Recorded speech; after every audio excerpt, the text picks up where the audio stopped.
My efforts had already ensured the village would soon have meat and eggs, a rarity compared to other villages. My future plans for the village were even more promising.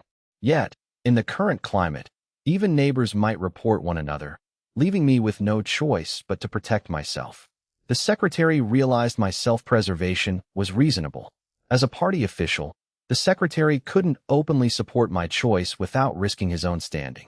The prevailing ideology prioritized the party and state over all else, often at the expense of human connection. He had to maintain the party line to keep his position. Resigned, the secretary accepted that the villagers had missed their chance at the prosperity I offered. My pay was generous, 5 to 10 yuan per job, which was a fortune compared to standard labor.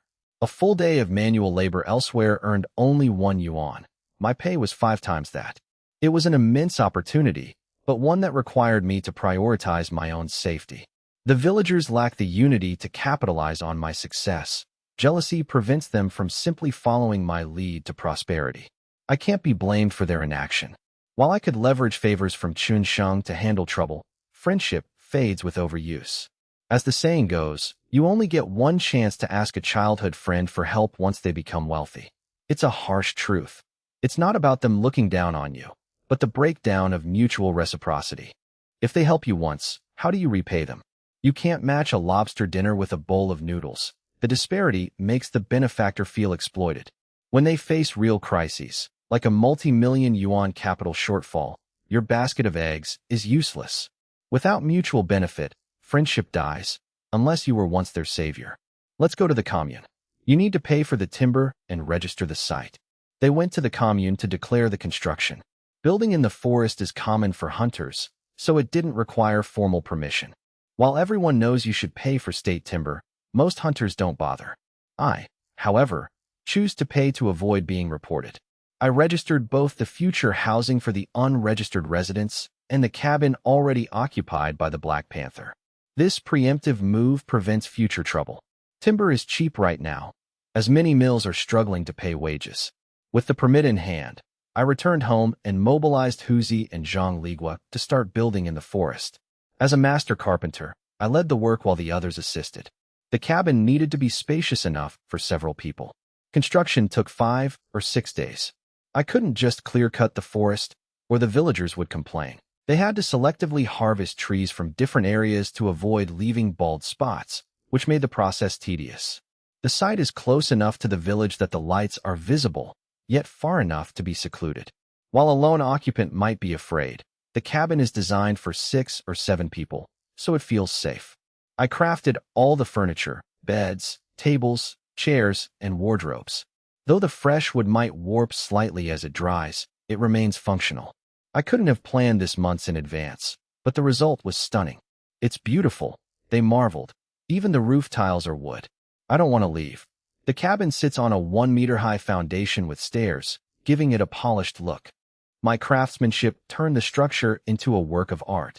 Curious villagers stopped by to watch, and even they had to admit the cabin was superior to the temporary shelter used by the Black Panther.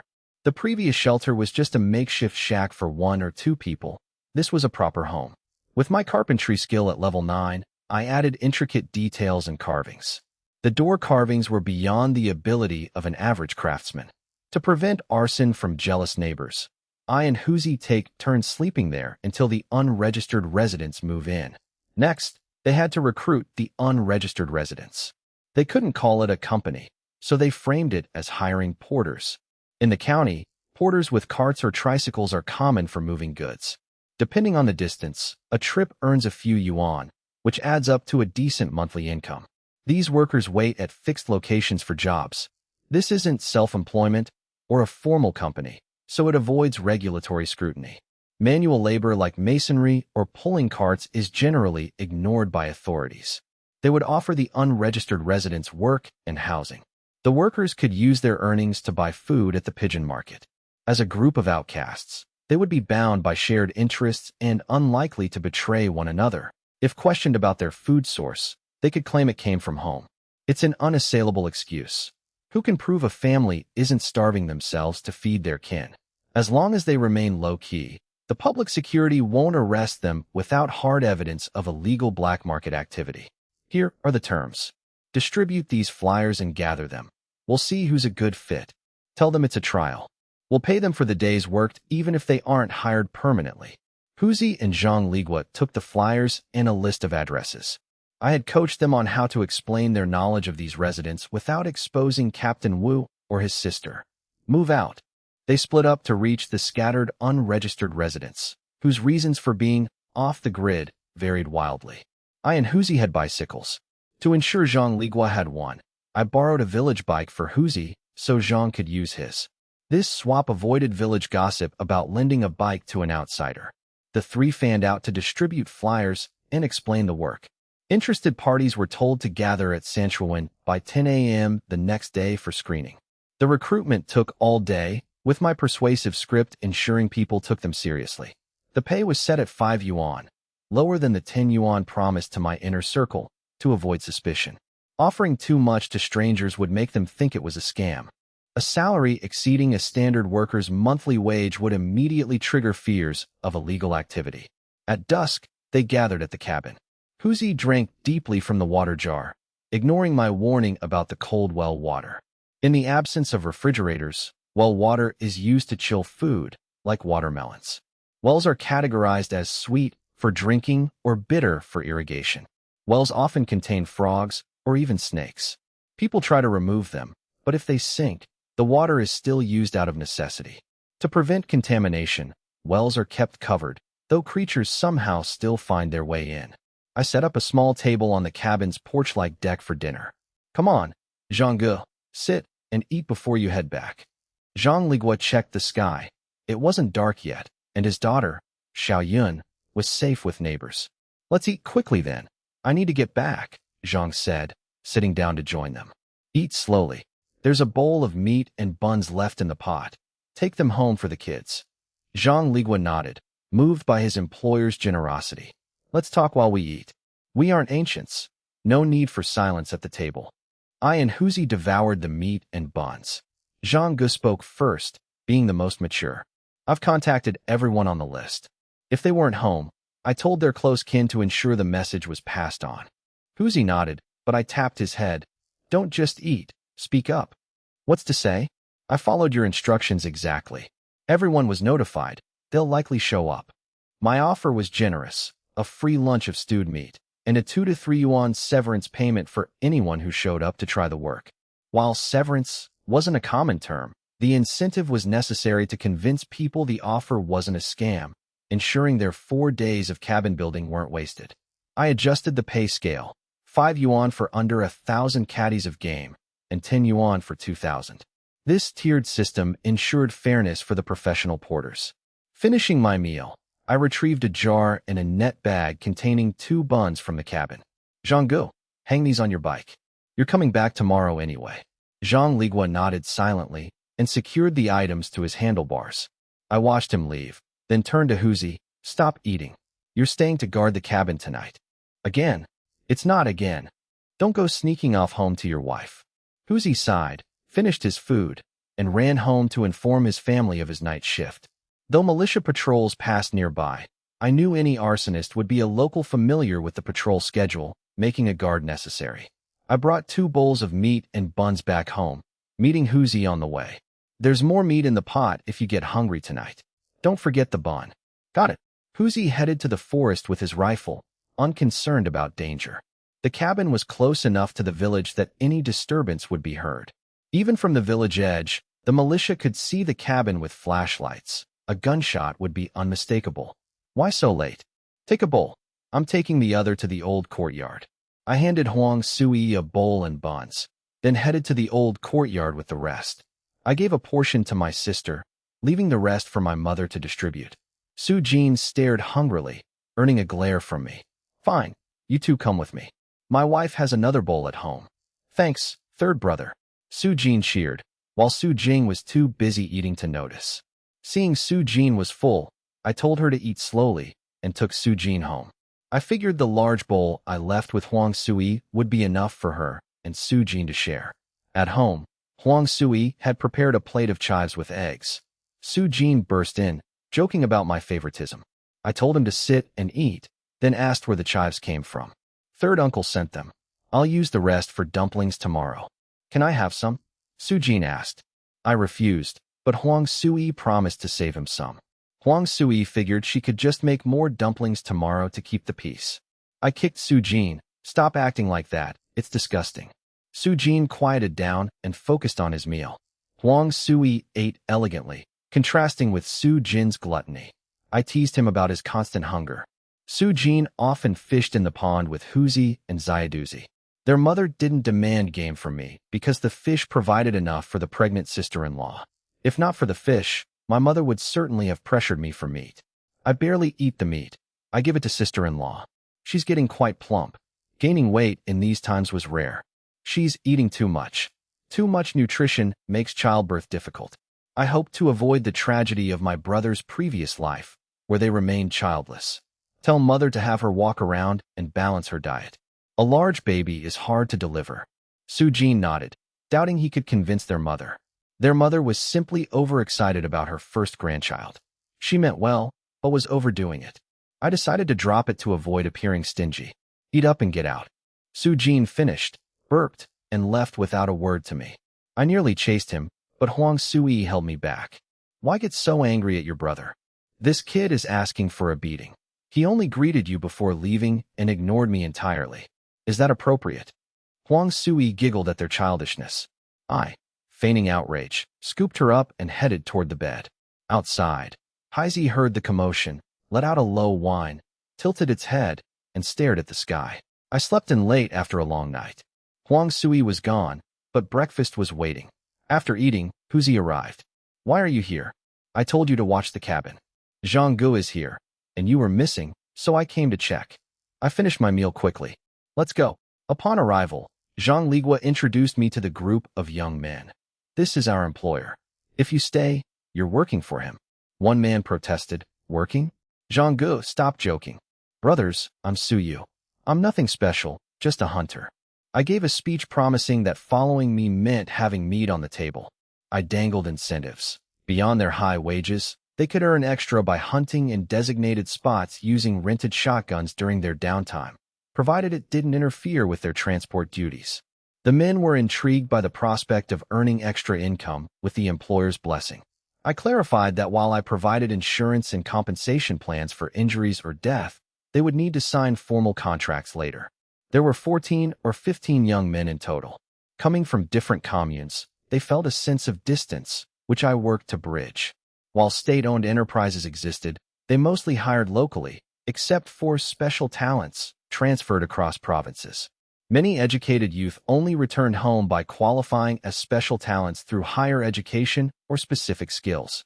Otherwise, they remained stuck in the countryside. Working away from home was usually reserved for intellectuals who were accustomed to such arrangements. These ordinary men, however, were skeptical, and my smooth talk made me sound like a cult leader. They only came because, as unregistered residents, they had no other way to survive. Tired of their family's suffering, they figured if I turned out to be a crook, they could just run back home. They were honest, simple folk, albeit anxious. They had done their homework. They knew the name Suyu from his village. They had heard of his reputation for distributing chicks to the poor and organizing road construction. Some had even visited the local police station to verify my background before agreeing to come. They were uneducated, not stupid. I understand your anxiety.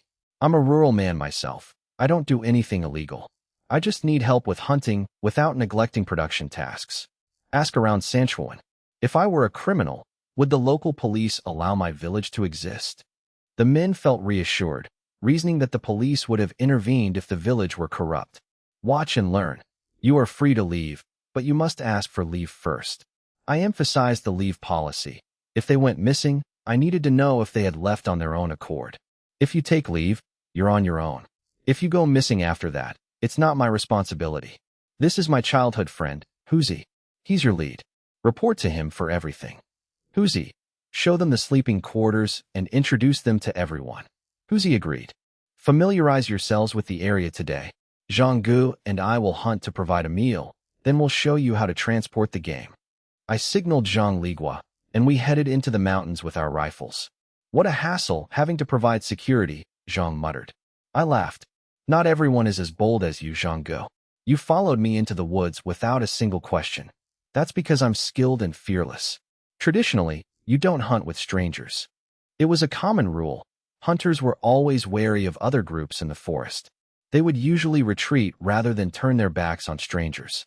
In these remote woods, a murder could easily go undiscovered by the authorities. Zhang Ligua's trust in me was a testament to his own confidence. They headed deep into the mountains, and soon, the sound of gunfire echoed. Despite starting at 10, their luck and skill yielded hundreds of pounds of game by noon. That's enough. Heizi, go get Huzi. The dog vanished like a panther. Once Heizi returns, you two hide in the woods. Don't come out until I call. I didn't want to expose the little black panthers yet. Zhang Ligua waited in the shade of a large tree near the cabin. They're here. Heizi appeared, followed by the two little black panthers, which I shooed back into the forest. I fed Heizi some animal liver. Soon, Huzi arrived with the nervous group of men. Daong and Dongzi were carrying shotguns. Why are you here? And where did you get those? Huzi was worried about protecting everyone. So I rented these from the village, Daong explained.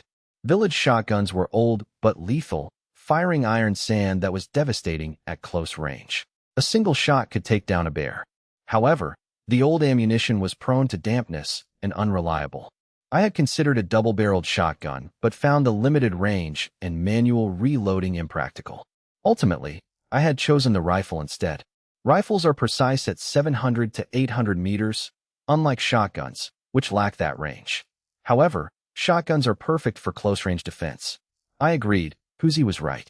The new recruits were inexperienced and nervous, making it impossible for Huzi to protect them alone in the deep mountains.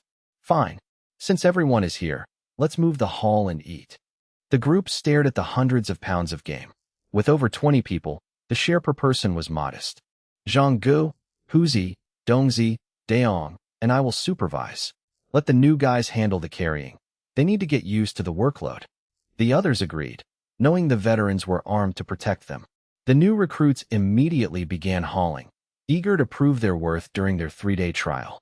I promised daily pay for the trial period, with the lowest scoring recruits facing elimination. Only 700 to 800 pounds for 15 people? That's barely 50 pounds each. Can you handle it?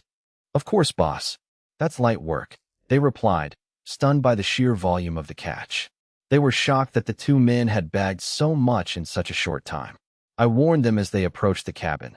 The area just 10 meters beyond was the deep mountains, a place of extreme danger. Growing up near the mountains, they knew the risks. They realized I and Zhang Ligua were risking our lives daily. Hunting in the deep mountains was like walking a tightrope. Even the village's best hunters avoided those depths. With 15 people, the load was manageable, and they marched without stopping. The 5-kilometer mountain path was uneven and difficult to traverse. Yet, fearing elimination, the recruits pushed forward without complaint. They were practical. As long as the job was legal and paid reasonably, they were satisfied. Only a few struggled with the physical exertion. I watched their efforts closely. I didn't stop them. I wanted to test their limits. If they couldn't handle this, they were useless. I wasn't running a charity for idlers. Despite being drenched in sweat, no one quit, carrying their loads the full 5 kilometers. Some carried heavier loads, like 80-pound sika deer, without complaining. Others hauled 60-pound wolves. I noted those who took the heavier loads. I preferred hard-working, simple men over those who tried to outsmart the system by picking lighter burdens. Cleverness often led to cutting corners. I preferred Huzi's simple, honest nature.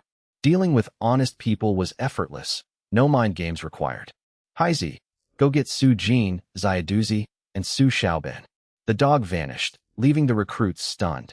Is that dog a spirit? One asked. Zhang Ligua laughed, explaining that Heizi was trained like a military dog and possessed the intelligence of a 7-year-old. He had seen similar dogs before, animals that understood everything but speech. He once saw a military dog fetch cigarettes on command. Don't talk nonsense. Heizi is just well-trained, not a spirit.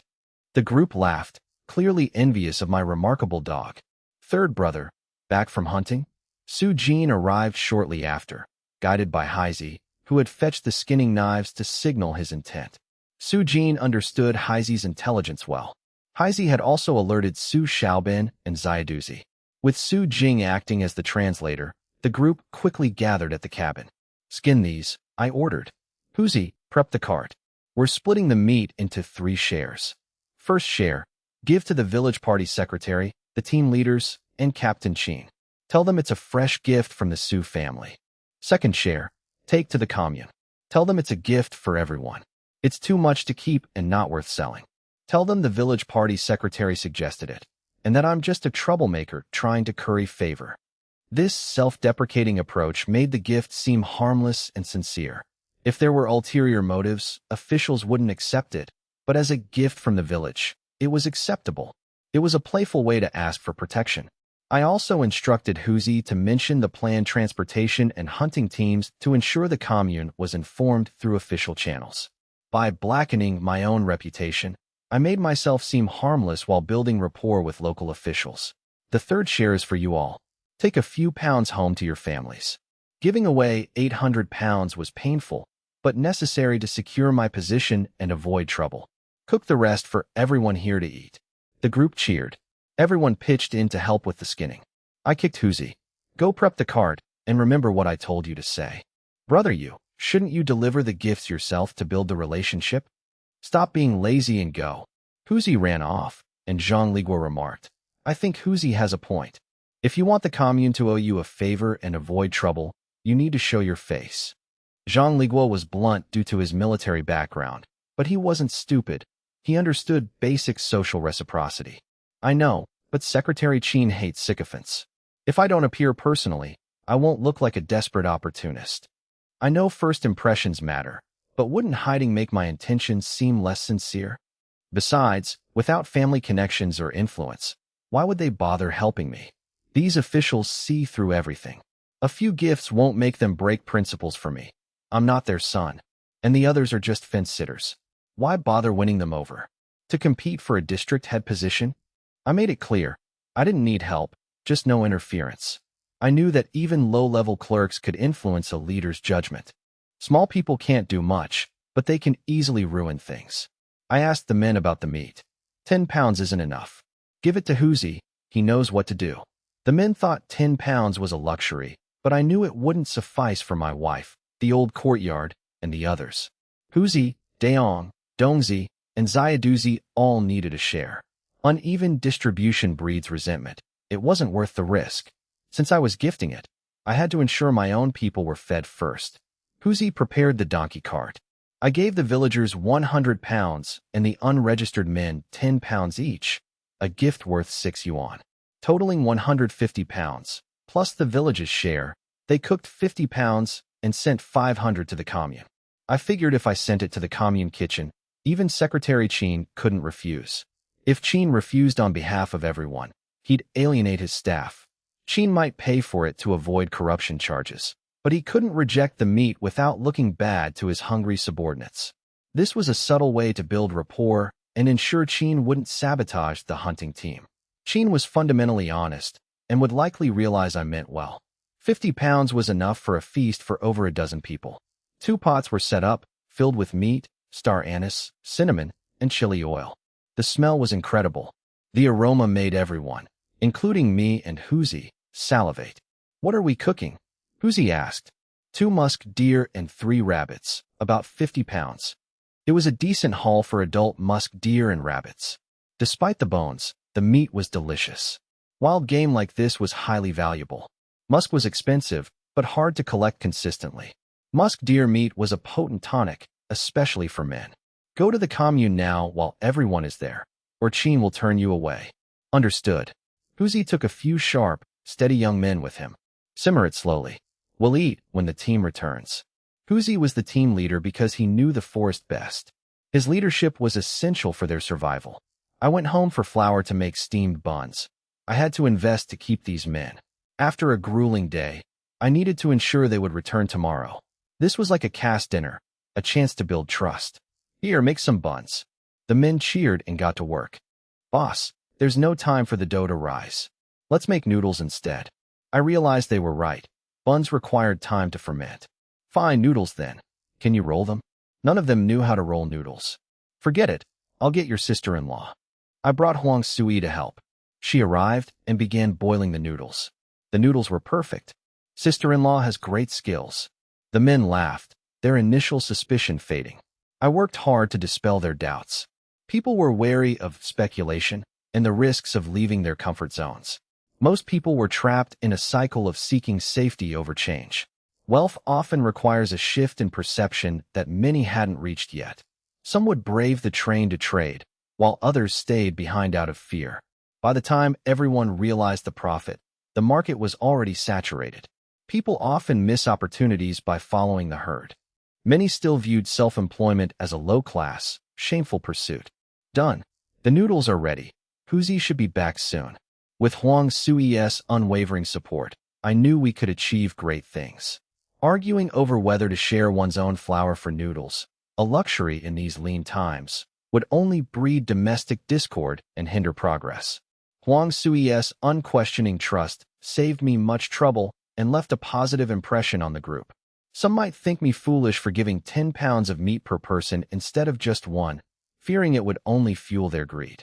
Smart people often overthink the cost-benefit analysis, but those who actually make money know that being overly calculating leads nowhere.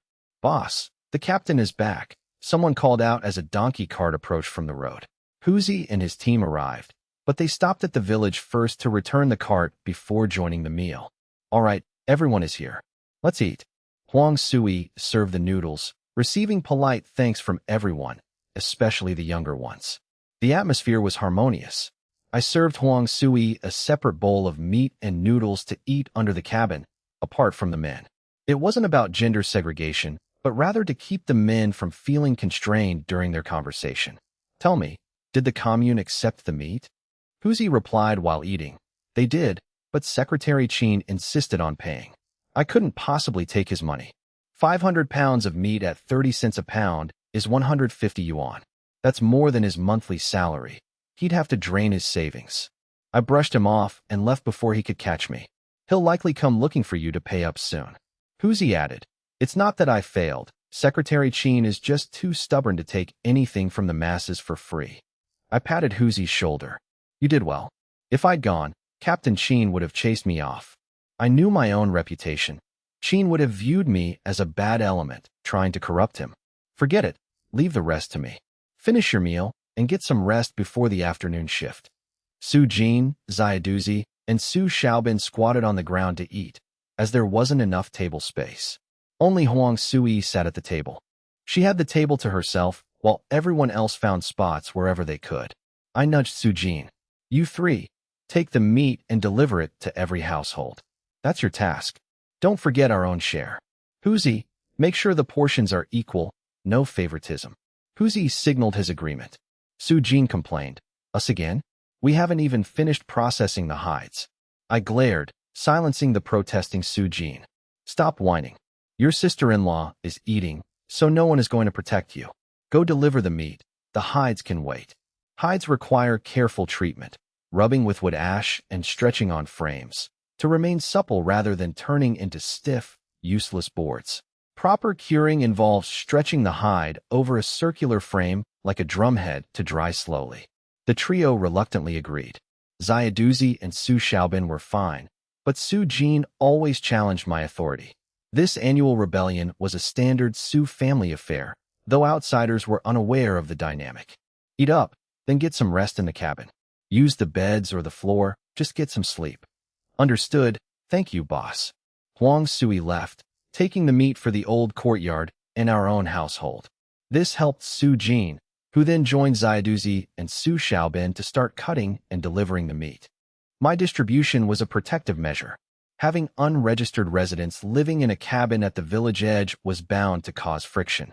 Villagers are naturally wary of unregistered residents, fearing for their livestock and women, regardless of the presence of the militia. I had to prevent the villagers from turning against me. If they gained nothing from my presence, they would view me as an unnecessary, unstable element. Parents worried about their children walking to school or foraging in the forest near these strangers. Trust is hard to come by, and the villagers were understandably anxious about the newcomers. My gesture was meant to silence critics. Without a leader, the common folk wouldn't stir up trouble, and eventually, they would realize these men weren't criminals. As Zhang Ligua noted, even the most vicious men were no match for guns or the predators in the forest. I wasn't afraid, but I understood the villagers' concerns. I needed to gradually improve their image so they could coexist peacefully. They even needed to share the village well. If the village blocked their access to the well, they'd be in trouble. Neighboring villages had fought over water for years. Why would they let outsiders use theirs? This wasn't a trivial matter. If someone stirred up the villagers, they could easily be cut off. They might even demand payment for water, and I knew how quickly people could be incited to act against those they envied. One must always be wary of the malice of others, especially those closest to you. Once everyone was resting, I sat at the table and signaled for Zhang Ligua to join me. I pulled out paper and a pen. Zhang, how should we grade them? Zhang Ligua reviewed the list, which included names, proximity to home, physical fitness, work ethic, and character. With only 3 days of observation, they had to rely on intuition and small details. Huzi had no interest in this, but Zhang Ligua, despite his lack of social grace, was an excellent judge of character. I sought his input to finalize the evaluations. After discussing their observations, they reached a consensus by the end of the 3 days. No one missed a day. The meet was a significant incentive, and they returned daily to work. I offered them a yuan each day, though they initially refused, feeling the meat was payment enough. I insisted, and they eventually accepted the money on the following days. For 3 days, they helped transport the game. By the 3rd day, I decided that keeping 10 men, including Huzi, Dongzi, and Brother Daong, was sufficient. Any more would be a waste of money. 5 men faced dismissal. Despite only 3 days together, the group had bonded, and the sudden separation felt heavy. As unregistered residents, they shared a deep sense of shame. Being unable to earn work points and relying on family rations made them feel like burdens in their own homes. I offered them dignity, treating them with respect rather than disdain. Among fellow outcasts, they found a rare sense of belonging. My generosity, specifically the night I provided meat, had brought their families immense joy. They feared the disappointment their families would feel if they returned jobless after such a promising start. When I announced the cuts, the men knelt and begged me to keep them, a reaction I hadn't anticipated. My decision was purely pragmatic. I didn't need 20 men for hauls that rarely exceeded 2,000 pounds. Every extra worker meant more pay, and while it lightened the load, it cut into my own earnings. Yet, I struggled to remain indifferent to their plight. Get up, men, I urged. Don't cry. Try to understand my position. I only need 18 men, including Daong, Huzi, and Dongzi, for the big hauls. I can't justify keeping everyone. If I pay 20 people 10 yuan each for a 2,000-pound haul, I'm giving away all my profit. What's the point of running a transport team then? I might as well hunt alone with a few guys. Why take the extra risk of hunting more just to pay everyone else? I needed to multiply my profits, not just break even. With the costs of Zhang Ligua and Huzi already factored in, I couldn't afford to be a charity. They knew I hunted over 1,000 pounds each time, but they didn't realize the thin margins I operated on. I was kind, often gifting them a pound or 2 of meat, a luxury for them. That meat was worth nearly a full day's wages for an average laborer. Combined with a 1 yuan daily wage, I was an incredibly generous employer. It wasn't just the money, it was that I treated them like human beings, not thieves to be guarded against. Most were honest, but some were simply too physically weak from years of malnutrition to keep up. Their bodies were depleted. They needed years of steady nutrition to recover. I wasn't a philanthropist. I couldn't wait for them to regain their health. Life wasn't fair. If they couldn't perform, replacing them was a business necessity, regardless of their sad circumstances. Boss, we'll take less pay. Just let us work so we don't have to be burdens to our families anymore. The others joined in, pleading for a pay cut to stay. The 10 who hadn't been cut grew anxious, fearing that if the others stayed for less, they might be the ones replaced next. They realized that if the boss accepted lower wages, he might eventually turn his gaze toward them to cut costs further. If the 5 desperate men were willing to work like oxen for less, I would likely agree. Suddenly, all 15 men knelt. I couldn't get them to stand. Stop making this complicated, I exclaimed. Boss, we know how people see us, one said. Just watch our actions. He spoke of his father's joy when he brought home the meat, proof that he wasn't lying about his job. When he handed over his first 1 yuan wage, his father wept and told him to work hard. Even his harsh sister-in-law had stopped giving him grief. I couldn't understand the weight of that relief. We aren't asking for much. Just take us all on. We'll accept lower pay. Though pay cut was a new concept, they understood the meaning immediately. The 10 who were safe joined the 5 who were cut, all kneeling and begging for a collective reduction in wages. It seemed noble, but it was also a strategic move to ensure their own positions remained secure. I knew their stories were true. I understood the local reality of their lives. They weren't just being sympathetic. They were protecting their own spots by ensuring no one was kicked out. They didn't need high wages. They just needed to survive without being forced into crime. You're putting me in a difficult spot, I sighed. I put on a show of being conflicted, playing the part as well as they did. They eventually agreed. Wages would be tied to the physical labor performed, with a small bonus for dangerous deep mountain trips. They would get 3 yuan per haul, rising to 5 for exceptionally large ones, at my discretion. This effectively cut their pay by 2 yuan, making large hauls less profitable for them. But with more men, the work was easier. Compared to dock workers, they were still earning well. To improve your fitness, you must train even when there's no game to carry, I commanded. Huzi will be your captain and set the training schedule. I had actually designed the regimen, pull-ups, push-ups, and weighted runs, but left Huzi to enforce it. Huzi's management fee of 50 yuan per hunt was a fortune, potentially totaling 750 yuan a month.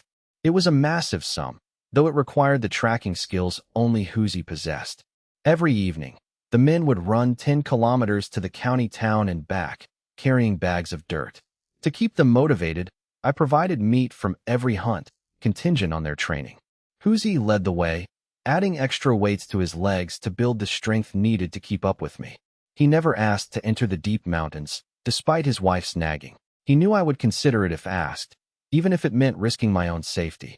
But Huzi knew his own limitations. His reaction times were too slow for the deep wilderness. Zhang Ligua, however, possessed the instinctive reflexes of a soldier, a sixth sense for danger that Huzi lacked. While Huzi couldn't replicate that innate sense, he was determined to sharpen his reflexes through sheer, grueling practice. Huzi felt a quiet sting of exclusion, like a childhood friend drifting away. While he kept his composure as an adult, the internal ache remained. Driven by this, Huzi was determined to close the gap and prove his worth to me and the group. He constantly pestered Zhang Ligua to teach him everything: military boxing, grappling, sanda, and even boxing. The area around the small wooden cabin was transformed into a training ground, featuring pull-up bars and a maze of swinging sandbags for agility drills. These drills were designed to sharpen reflexes, and Huzi strictly enforced the regimen, allowing no one to slack off. Despite the grueling exhaustion, the men stayed motivated by my generous pay, at least 3 yuan per haul, and the constant supply of meat. They worked hard to avoid dismissal, realizing that my investment in their health and logistics was a rare opportunity. 3 months flew by. My savings doubled from 40,000 to 60,000. I also accumulated over 500 skill points, enough to perform a breakthrough on 5 skills. The 15 men were unrecognizable, having shed their scrawny frames for lean, muscular builds. This transformation was the result of consistent nutrition and relentless training. Though not bulky, they were now fit and possessed significantly improved endurance. Working hard as always, Captain Huzi, drenched in sweat, displayed a chiseled physique with defined abs and tanned skin. He stepped off the pull-up bar and wrung out his towel, dripping with sweat. In just 3 months, Huzi had transformed from an average guy into a powerhouse. He absorbed every lesson Zhang Ligua offered, from boxing to grappling, with total dedication.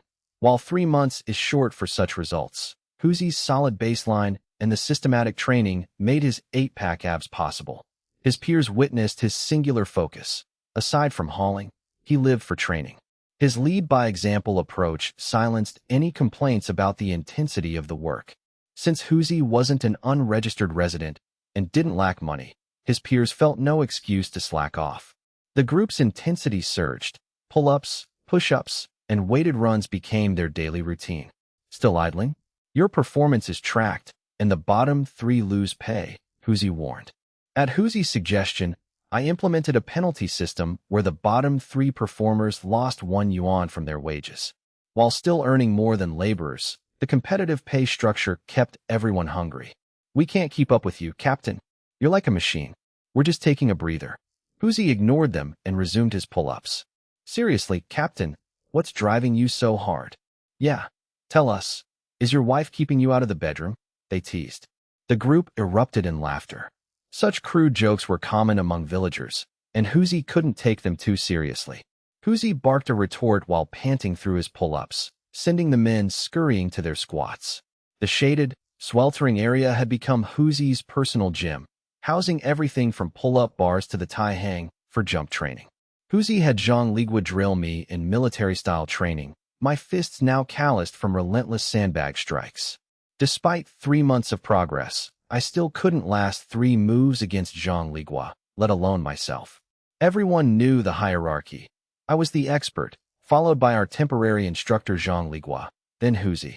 Huzi had improved enough to defeat the other 15 men, surpassing those who once easily bested him. Boss, you're here. The men greeted me respectfully. They might tease Huzi, but they remained disciplined in my presence. Training, are we? They nodded, quickly resuming their drills to look busy, even though they had planned to nap. They weren't lazy. They were just teasing Huzi for adding extra training during their designated rest period. It was midsummer, and a nap until 2 in the afternoon was standard to avoid exhaustion. I watched Huzi work. He wasn't competing with me, just desperate to keep pace with my progress. Zhang Ligua sat on a small stool by the small wooden cabin, observing Huzi while chatting with the others. The small wooden cabin couldn't house everyone, so those who didn't go home slept on the floor. Where is Xiaoyun? I patted Zhang Ligua's shoulder and handed him a cigarette as I asked. Zhang Ligua often brought Xiaoyun, the orphan of his comrade, to the cabin or to play with Yadu in the village. She's likely in the village playing with friends. Su Jing is watching her, so she's fine.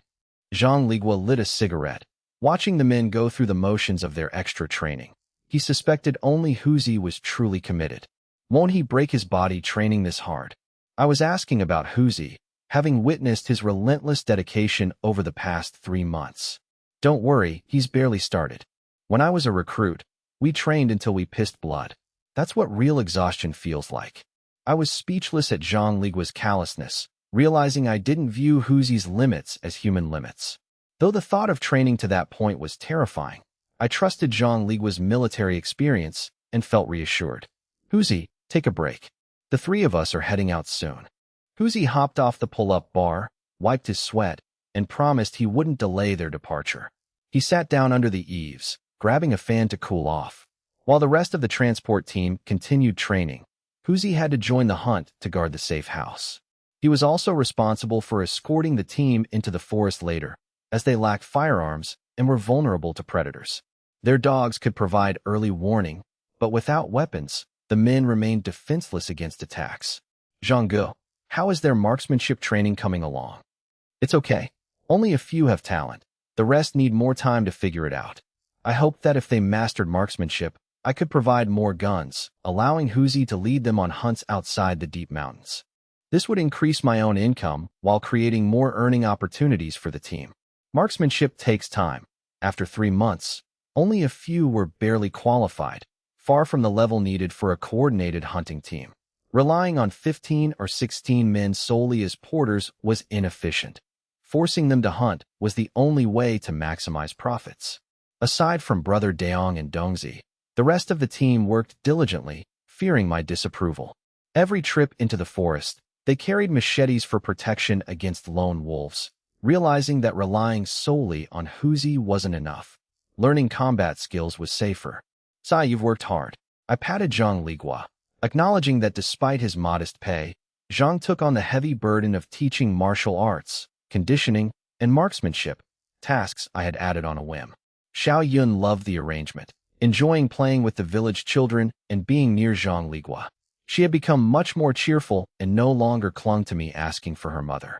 My mother adored the girl, treating her better than her own daughter, often giving her treats whenever they met. Hearing that Xiaoyun's father died a hero and seeing Zhang Ligua's dedication, The whole family grew sympathetic, while my father grew to despise Xiaoyun's mother. This collective affection helped Xiaoyun integrate quickly into village life. Zhang Ligua was overjoyed. As long as Xiaoyun was happy and he could provide for them, he had no complaints. He accepted my extra demands for overtime without a word of protest. Pack up, time to head into the mountains. I and Zhang Ligua led the way, while the transport team could rest until Huzi called them at dusk. Huzi signaled, and two of the most talented marksmen approached. Grab your gear, let's go. Understood, Captain. They quickly returned with a double-barreled and a single-barreled shotgun. These guns were rented from the village through Huzi. I wasn't about to let them profit without effort. I rewarded them based on their catch, essentially a profit-sharing scheme. Since I provided the equipment and training, they owed me 3 years of service.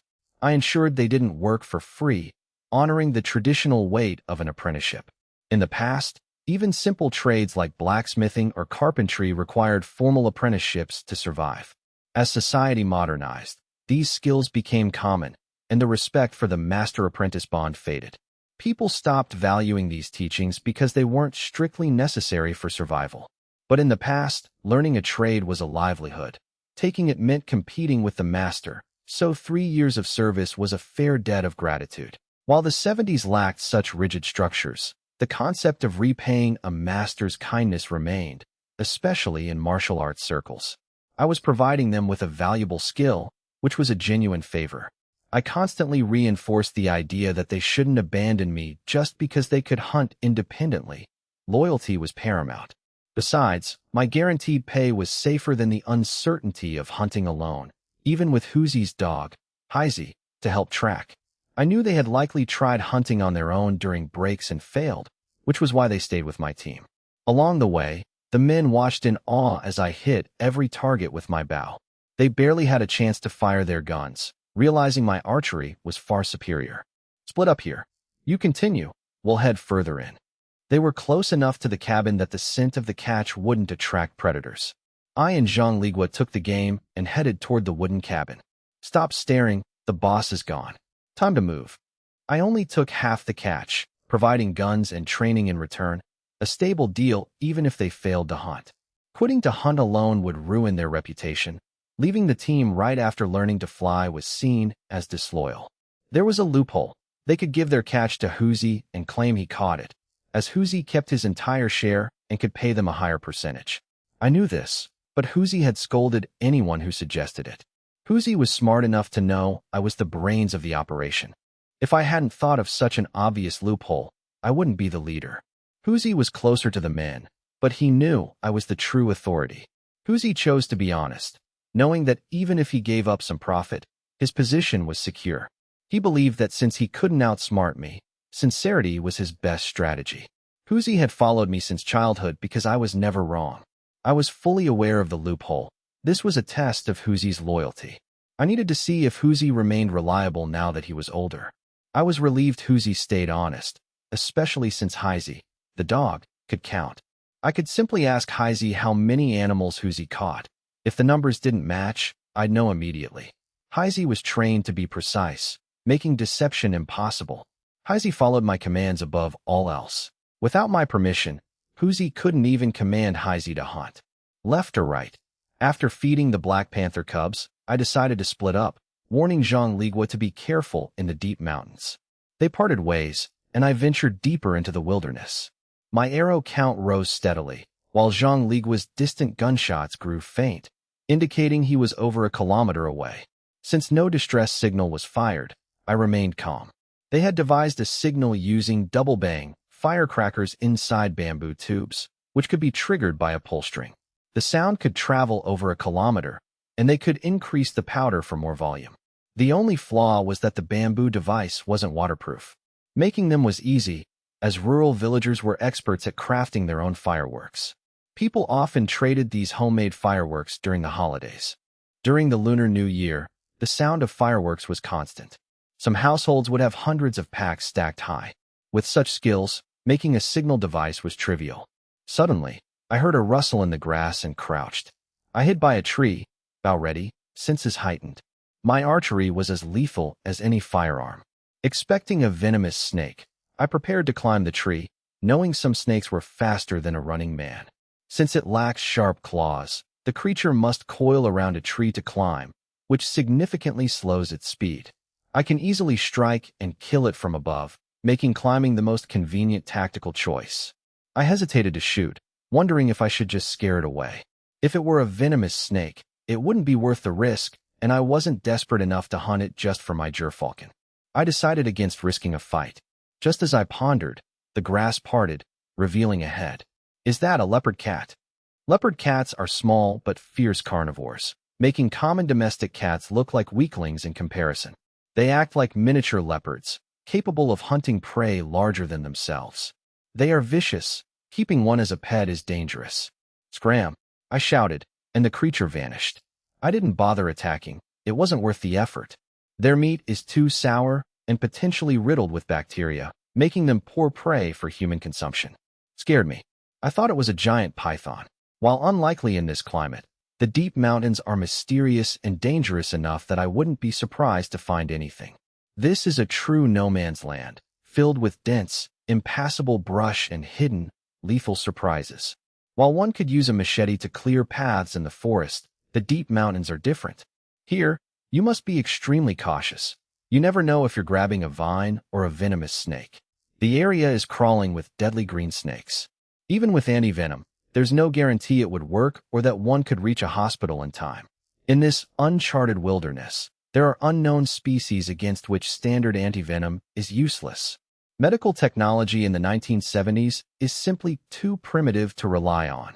I prefer to bypass obstacles by jumping into the trees. This minimizes risk.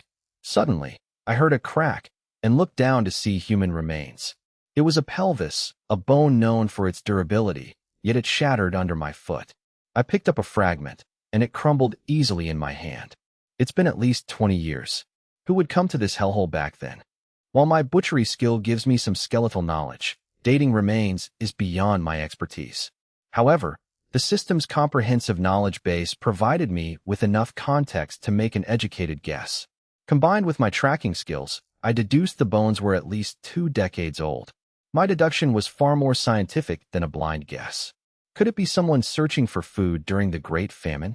It seemed like a suicide mission to enter the deep mountains unarmed, even during wartime.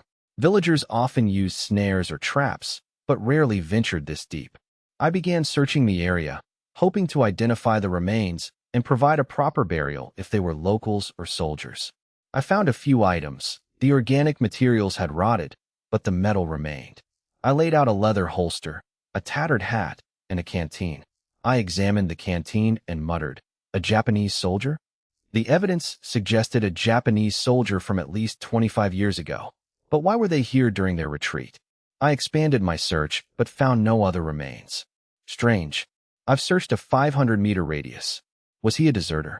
It was unlikely a single person would venture here alone. If there were others, why leave a comrade behind? Combat here would be madness.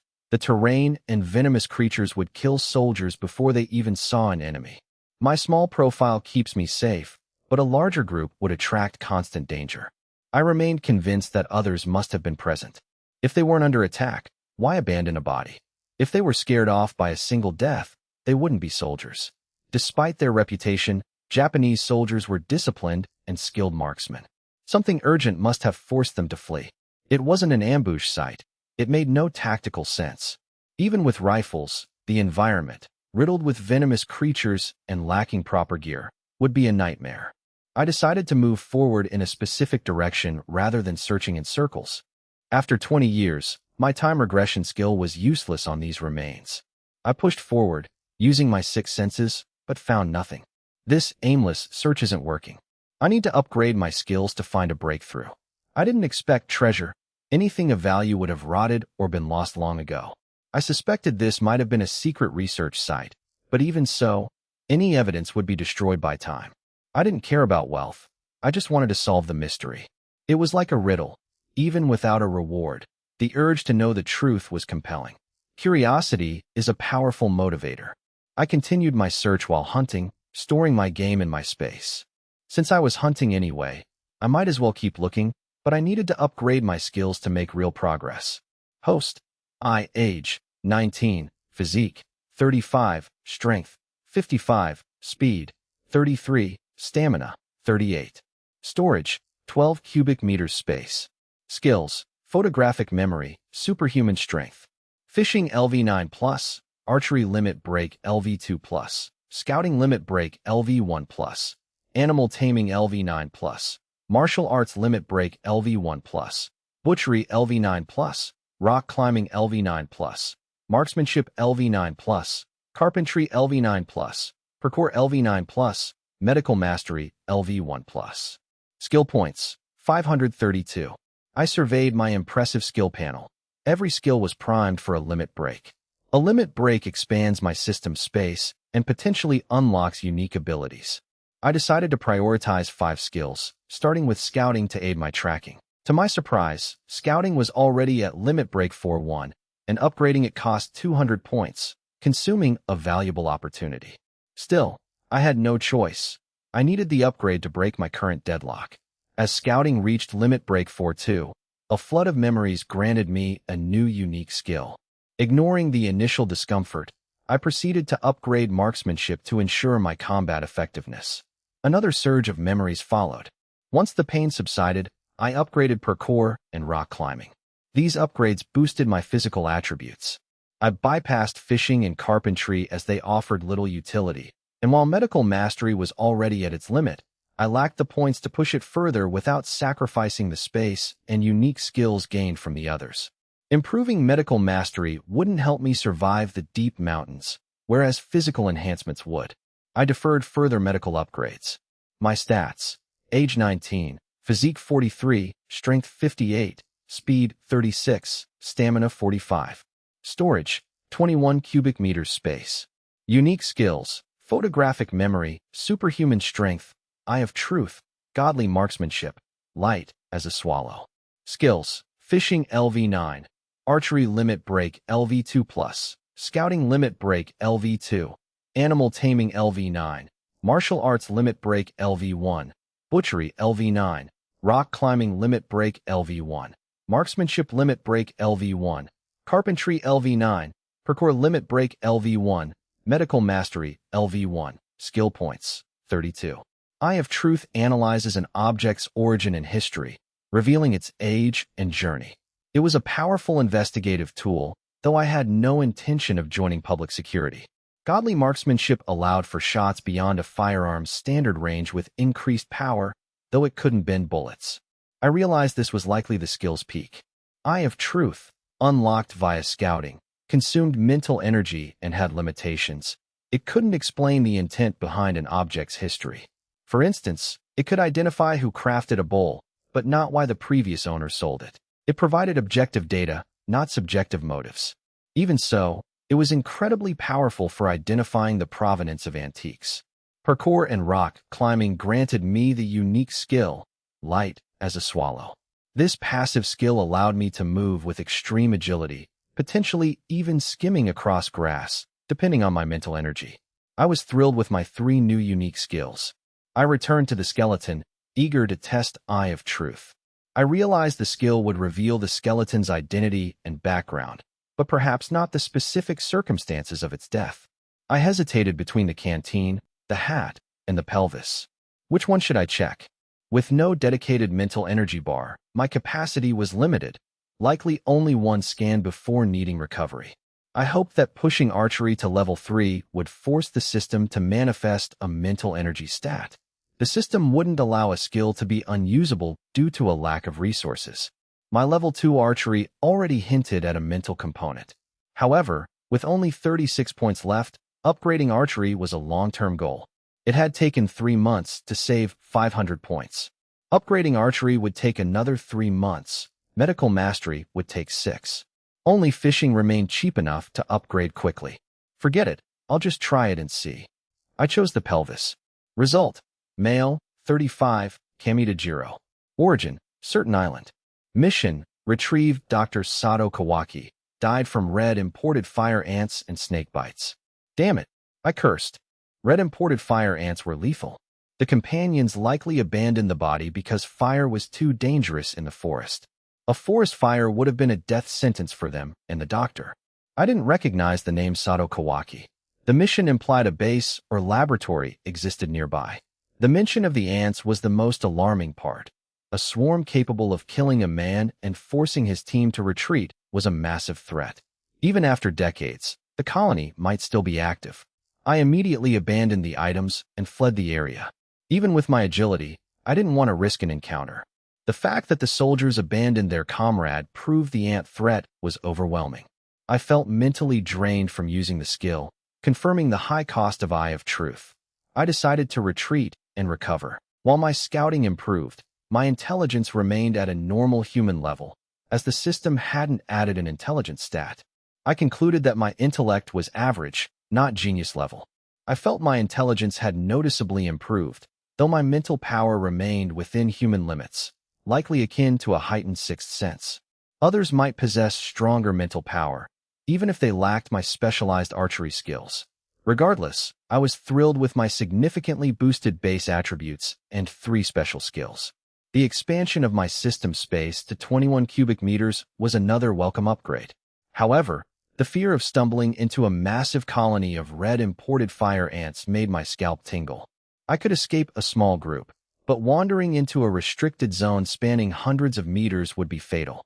Unless my mental power could sustain my light as a swallow skill long enough to sprint hundreds of meters, I wouldn't survive if the trees were also infested. I must leave immediately. This is far more dangerous than any venomous snake. Fleeing in a panic, I tripped over thorns, scraping my hand against the ground until it swelled and threatened to bleed. Damn it! Why is the ground so hard? I punched it in frustration, only to hurt my hand further. Wait, this isn't soil. I carefully cleared the dirt with a wooden stick, revealing the truth beneath. Is this a sewer manhole cover? It was a circular cement cover, devoid of handles, likely rotted away by time. It sat flush with the ground, perfectly camouflaged by a layer of dirt. If I open this, will I release old Japanese poison gas? It's been 20 or 30 years. Surely it's safe now. I hesitated. I couldn't exactly report this to the police without sounding insane. Forget it. I'll open it, let it air out, and then go in. Fortunately, my wood-chopping knife served as a perfect pry bar. With my immense strength, I only needed to create a small gap to leverage the cover open. I found a leverage point, pried it up, and easily lifted the heavy cover with one arm. Shining my flashlight inside, I saw a ladder less than half a meter down. I burned some wood and dropped the embers into the hole to test the air. The flames stayed lit, and the air rising from the shaft smelled normal, suggesting no toxic gas. Still, I prepared for the worst. I tied a rope to a tree, dropped it in, and climbed down the ladder. The shaft was about 7 to 10 meters deep, deeper than a standard well. Unlike wells that fill with water, this depth was accurate. Thump! I jumped the final 3 meters. Having worn a water-soaked scarf over my face as a precaution, I found the air breathable and removed it. 3 meters ahead stood a heavy, vault-like door requiring a cross-shaped handle to operate. I touched the handle, worried it might snap off. The damp, rusty environment suggested long-term water seepage. I realized the door was likely a combination lock requiring specific rotations. Damn, I thought I'd find treasure, but I can't even get through the door. I could eventually crack the code, but leaving evidence of tampering would be impossible to explain. I only wanted to salvage valuables. State secrets would naturally be left for the government. In this era, antiques were taboo, often confiscated or destroyed due to ignorance. Many treasures were left to rot in warehouses or destroyed during raids. Rare items like rosewood furniture or ancient books were treated as trash. I hoped to preserve these items for the future, even if I eventually donated them to the state. I would keep gold for myself, but antiques were too difficult to justify holding. Regardless, the door suggested a laboratory, not a treasury. It likely contained only experimental data, which was useless to me. I hadn't truly expected treasure. The Japanese would have taken it with them. Still, I felt a twinge of regret, but the risk of discovery outweighed the curiosity. Fearing that any potential secrets inside might lead to trouble, I abandoned the attempt and climbed back out. I marked the trees with my axe for future reference and returned to the cabin to signal Zhang Ligua and Huzi. While waiting, I retrieved my catch, about 500 pounds, from my space. After cleaning my hand wound, I met up with Zhang Ligua, and we made 2 trips to haul the rest of the game. Huzi had already brought the transport team, including Brother Daong, totaling over 20 people. Brother Zhang, are you hurt? I noticed blood on Zhang's sleeve. A lone wolf ambushed me on the way back. Just a scratch, nothing serious. I knew it must have been a close call. Only Zhang's skill had saved him. Be careful. I'll go with you next time. I can't explain anything to Xiao Yun if something happens to you. Zhang patted my shoulder, reassuring me. With the team's help, we gathered over 1,000 pounds of game. I pulled Zhang and Huzi aside to smoke and discuss my discovery. Brother Zhang, you handle the sale. I'm going to the police station. I'm the only one who can report this. As a former soldier, Zhang agreed immediately. Leave the sale to me. All right, wait for me. I left on my bike while Su Jin and the others finished skinning the game. At the station, I quickly secured a meeting with Captain Wu. Xiao Yu, what brings you here? I handed him a cigarette. Brother Wu, I'm not here for a favor. I'm here to bring you some credit. Wu laughed, skeptical. Credit? Are you reporting someone for speculation and profiteering? Wu knew I traded with the steel mill and assumed I'd stumbled onto a private deal. Brother Wu, you think I'd sell out my own connections? I'm not that kind of person. Wu chuckled, believing in my integrity but doubting my claim about not holding grudges. Speak quickly, I'm busy. I didn't want to waste time. It's like this. I got straight to the point, explaining how I found the Japanese secret base and handing over the pelvis, hat, and canteen I'd retrieved. You suspect it's a Japanese experimental base? Exactly. Look at the style of this hat and the canteen. They're unmistakable. Captain Wu nodded. Finding a well with a heavy, reinforced door was a serious matter. This falls under military jurisdiction, but reporting it to the police station first was the right move. I'll handle the report. Hearing military, I grabbed Captain Wu. I know someone in the army. Can I call him to see how to handle this? Is that necessary? We can just report it up the chain. Seeing my insistence, it was clear I wanted to share the credit. Fine, come with me. They entered the station. Captain Wu sent me to make my call while he went to report. I immediately contacted Qinsheng. After the local police chief personally verified the site, it was officially reported, and a large force of police arrived. I, generous, had my team cook a pot of meat and corn cakes to bring to the forest for the hungry officers. The transportation team carried the food and supplies into the woods. Captain Wu, Director Zhang, you've been busy all day. We brought some food. Please take a break. The officers were stuck guarding the perimeter and couldn't leave. We can't take your food. I'll have someone buy rations. Nonsense. Captain Wu and I are friends. Refusing would be an insult. Police and civilians are one family, right? It's just home cooking. Don't mind the simplicity. Director Zhang, seeing the sincerity and noting Captain Wu's relationship with me, accepted. He regretted the simplicity comment once he saw the pot. It was packed with meat and potatoes. After the meal, I dismissed my team and chatted with the police before heading home. Is he your brother-in-law? Director Zhang joked. Don't tease me, Director, Wu replied. I know Su Yu, he's a decent guy. I'll treat him to a meal later to return the favor. Director Zhang waved it off, clarifying he meant no offense. Back home, I ate my own share of potato stew. My team ate well, knowing they were benefiting from my connections. I usually only provided meat occasionally, not daily. I hinted about the black market for grain, letting them know they were on their own for extra supplies. I didn't need to be explicit. If they wanted to eat, they'd find a way. With Huzi's training regimen, they needed the high wages I paid to stay fed. Boss, did you see anything good down there? I barely went in. I just took a quick look and left. I dismissed them. Soon, military trucks arrived. Qinsheng stepped out. You came. I notified the army after your call. They sent me to investigate. Village secretaries from Sanshuiwan and Manhwa gathered to watch. Seeing the military, the villagers realized this was far more serious than a simple police matter. Curiosity drew the crowd closer. Qinsheng greeted the secretaries, then led the militia and soldiers into the forest. Qinsheng patted my shoulder before heading in. More trucks arrived, but these soldiers were from a different military region, grumbling about others stealing their credit. They found a guide and entered the woods as well. I realized they were from competing factions. I stayed out of it, limited to hunting in the outer forest while the site was under lockdown. For 3 days, I only visited to feed the little black panther under Qinsheng's supervision. The secret base became common knowledge, but no gag order was issued. Chen Sheng confirmed it was a mysterious laboratory, but kept the details vague. After 3 days, they cleared the site. One person was hospitalized due to toxic exposure. Before leaving, Chen Sheng warned me to stay away. The site had been demolished and buried. That explains the explosion I heard. Yes, we rigged it to collapse and filled it in. Stay away.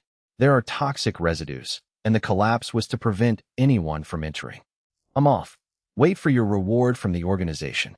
Chen Sheng introduced me to some high-ranking officers, who offered polite, brief praise. Chen Sheng was clearly pleased that I had reached out to him first. 7 days after the police report, I received my official reward. Secretary Qin arrived at the threshing floor, praised me, pinned a red flower on me, and awarded me 500 yuan. This was an unprecedented reward. In a state-owned enterprise, even an engineer improving efficiency by 20% wouldn't get this much.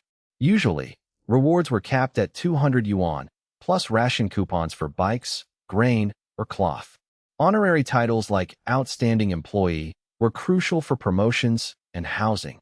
Without them, you were at the back of the line. These honors were highly valued for career advancement and social standing. I barely listened to the speech, distracted by the applause. Congratulations, Comrade Suyu. Continue to serve the people and remember the party's teachings. I nodded along, though the tone felt like a lecture to a labor reform convict. After praising Su Daqiang, Secretary Qin left.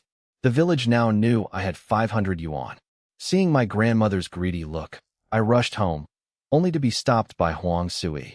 Don't be foolish. You can't just walk around with that. Your mother said to hang the red flower on the main plaque. Rural homes often featured a wooden plaque above the door with a 4-character auspicious phrase. My home had one I'd carved myself after reaching carpentry mastery, reading, "A harmonious family." I considered adding a rule against imperial concubines interfering in politics, but decided against it to avoid potential accusations of political metaphor in this sensitive era. Why are you in such a rush to go out? I couldn't tell her I feared my grandmother would covet my money, so I simply replied, I have some business to attend to. After handing the red flower to Huang Sui, I headed for the city. With over 60,000 in my space, I was the village's richest man and ready to spend. At the department store, I bought 2 sets of everything, clothes, shoes, bags, and stationery, for my niece and my younger sister. I then bought a full outfit for my mother, from head to toe. I splurged on my wife, buying jewelry, shampoo, and skincare products. I also picked up outfits for Su Jin, my brother, sister-in-law, and father. I included my father to avoid making my mother feel awkward by singling him out. Finally, I bought full outfits for my brother-in-law and 2 brothers-in-law. Only 300 spent, though I did use up several cloth coupons. The necklace was the most expensive item. Otherwise, the total would have been much lower. I left the store and tucked the heavy bags into my space. Not enough. I need to buy more. Hearing about a local market, I bought a pack of cigarettes, asked for directions, and rode my bike there. After finding the market, I hid my bike in my space and entered. Seeing a crowd moving in one direction, I grabbed a man and asked, "What's going on over there?" The middle-aged man, initially annoyed, softened when he saw my affluent appearance and polite demeanor. A horse kicked someone to death at the livestock market. I'm going to see. The market was organized by category to make price comparison easier for shoppers. The livestock section sold everything from fish and rabbits to cats and dogs. Collective property like cattle could be sold here if approved by the commune.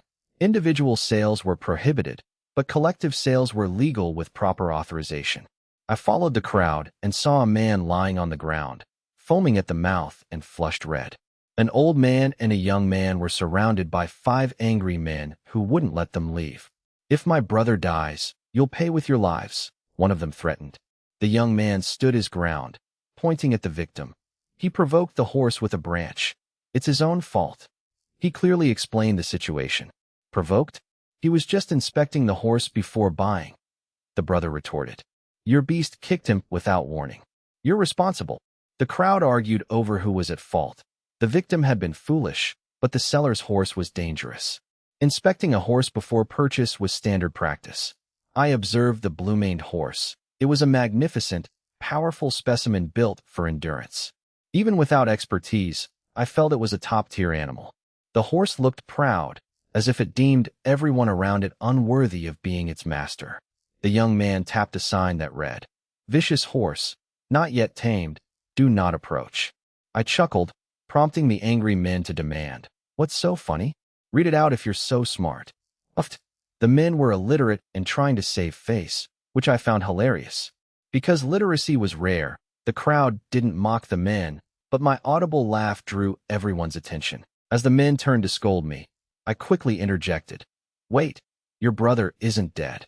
I hadn't wanted to get involved, but I couldn't just stand by and watch the situation escalate. If I failed to save the man, I risked being blamed for medical malpractice without a license. Saving a stranger offered little reward, but I couldn't ignore a potential life-or-death situation. "What? He's not dead? Really?" I stepped forward to diffuse the tension. I couldn't just mock them while they were grieving. I offered the truth to change the subject. "He's in a state of suspended animation due to internal bleeding from the kick." Thanks to my medical science skill, I had the theoretical knowledge of a master, even if I lacked practical experience. I knew the theory as well as any doctor, though I lacked clinical practice. "Do you want to save him? Then strip his shirt off," I commanded. The men quickly complied, stripping the victim to his waist. I noted the kick was perfectly placed. A few inches in either direction would have been fatal. The victim's flushed face confirmed the internal bleeding. I directed the men to perform artificial respiration while I administered CPR. I then pressed the man's philtrum, and the victim gasped awake. "He's alive." The crowd was stunned, as CPR was virtually unknown to them at the time. It was fortunate the victim was male, making the artificial respiration less awkward for the brothers. The man coughed up blood, and his brother asked, "Is he going to be okay?" I checked his pulse and warned, "He has internal bleeding. Take him to the hospital. He could collapse later." I knew that seemingly minor injuries could turn fatal if left untreated. "Hospital?" The brothers looked hesitant, clearly lacking the funds. I noticed they all looked remarkably similar. I couldn't help but admire their father's prolificacy. I was no philanthropist. I had no intention of covering the medical expenses for the injured youth. "Sixth, how are you feeling?" "Brother, my stomach hurts." I thought it was a miracle the boy was even conscious. The youth lay in his brother's arms, clutching his abdomen, clearly in agony. "Right, to the hospital. Since my brother is alive, I won't demand your lives, but you must cover the medical bills." The eldest brother stood up, glaring at the old man and the youth selling the horse. The eldest brother felt insecure. They couldn't afford the horse, but his youngest brother, only 17, had been drawn to it out of curiosity. The marketplace was crowded, and they had approached from behind unnoticed, leading to the accident. It was a stroke of bad luck. They weren't genuine buyers, and their lack of caution caused the injury. Demanding compensation based on the claim that they were just looking was a weak argument. Yet, the eldest brother persisted, prioritizing his brother's survival over his own pride. Both sides had valid points. Fault was difficult to assign. Still, with a boy coughing up blood, asking for medical aid wasn't unreasonable.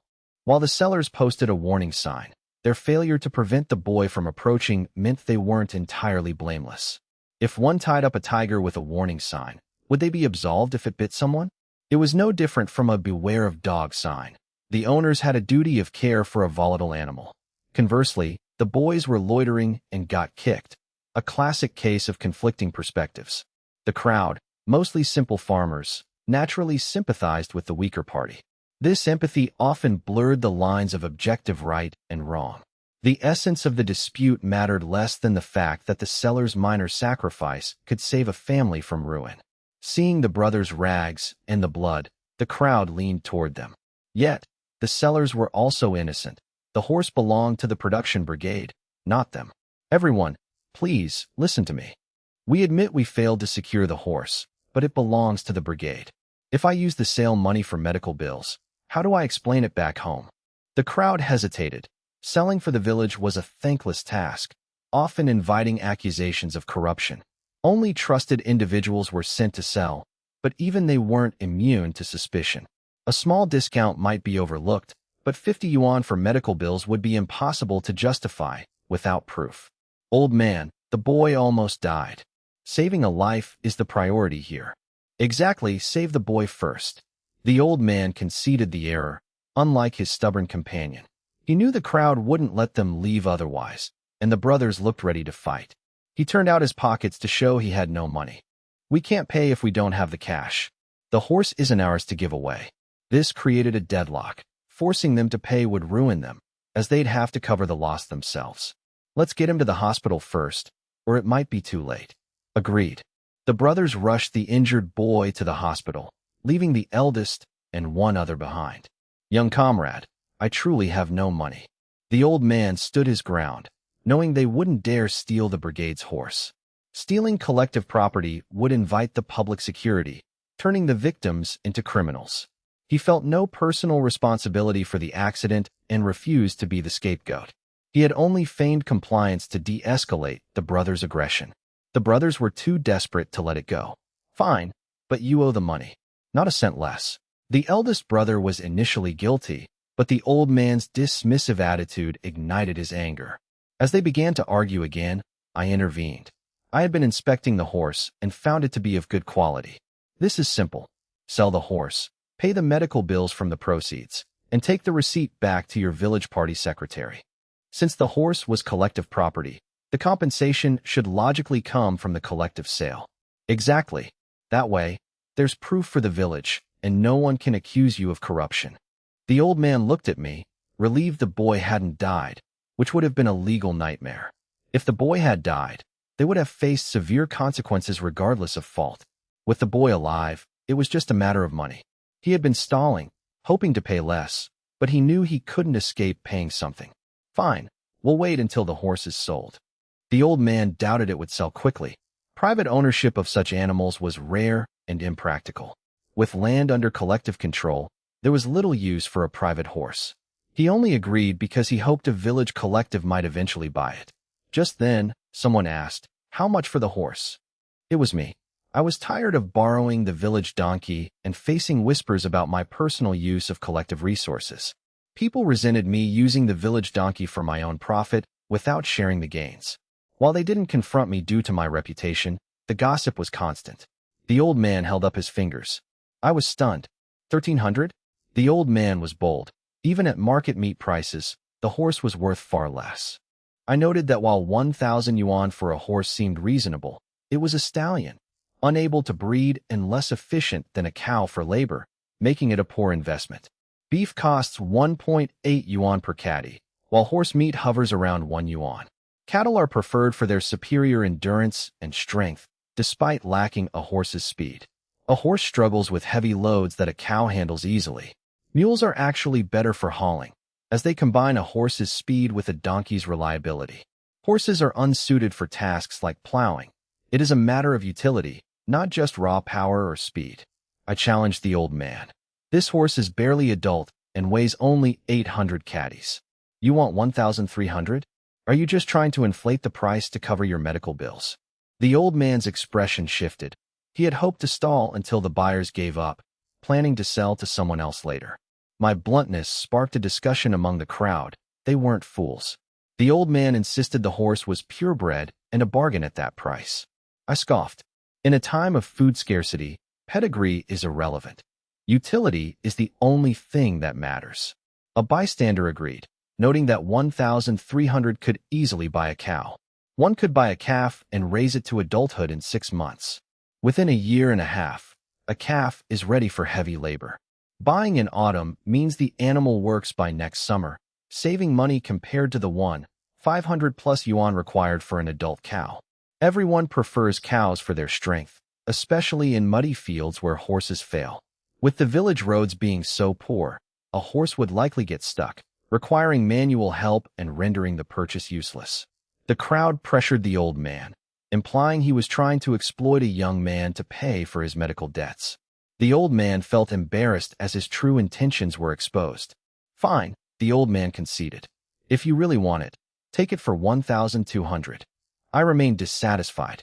I wasn't short on cash, but I was there to hunt for a bargain, not pay market rates. I signaled the injured man's family, who immediately pressured the old man to pay up. The crowd hesitated, sensing a setup to force a cheap sale.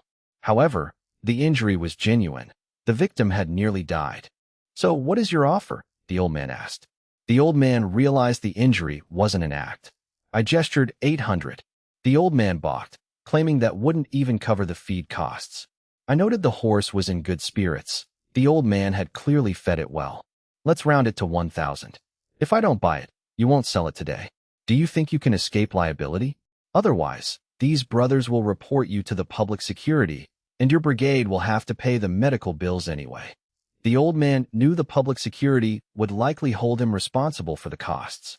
In this era, people avoided involving the public security unless absolutely necessary. Most disputes were settled privately to avoid official intervention. The old man hesitated. He needed to sell quickly to avoid the shame of returning home with a debt-ridden scandal. If he failed to sell, he'd return with a creditor and the threat of police involvement, which would humiliate the whole village. It would be a total loss of face. As a village representative, he was expected to be capable. Failing this task would be ruinous. Still, 1,000 was low, and he had medical bills to cover. Add a little more, and it's yours. The old man's mindset shifted from stalling to resolution within minutes. The crowd's pressure worked. Fine, 1,100. No more. The old man accepted, figuring 1,000 would cover the medical costs and satisfy his superiors. Surgery costs were low. 100 yuan was plenty and less expensive imported medicine was needed. I, having anticipated this, counted out the money and handed it over. To avoid trouble, I claimed I was buying the mule for the village, discouraging potential thieves. This implied the money wasn't my personal wealth, making me a less attractive target. I wasn't worried about thieves anyway, thanks to my space. While horses lack a cow's strength, they are faster and smarter. The old man sighed. You drove a hard bargain. Treat her well. She's a fine horse, even if she's proud. The old man knew the horse was wasted on manual labor, but that was its fate in this era. He patted the horse one last time before leaving with the injured man's family. With the money secured, he no longer feared the medical bills, though he felt a pang of regret. The horse neighed, trying to follow the old man, but I held the reins firm. My grip was immovable. The old man didn't look back as he walked away. The young man glanced back once, but said nothing. In these hard times, sentimentality was a luxury. People did what they had to for survival. There was no room for pet sentiments. People ate anything available, even leather belts, to survive. Empathy is for the well-fed. When hungry, anything that blocks your meal is an enemy. Don't be so stubborn, I told the horse. Your village couldn't keep you, but you'll be better off with me. I stroked the horse's face. I led the horse to the edge of the market, retrieved my bicycle, and rode toward the village. The horse began to trot, eventually pulling the bicycle along as I held the saddle. They covered the 5-kilometer distance in minutes, faster than the bike alone. Upon arriving home, Huang Sui was surprised to see the massive horse blocking me. Where did you get this? Did you find it in the forest? I showed her the official transfer papers. The documents proved the horse's origin and legal sale from the previous village. My God, are you crazy?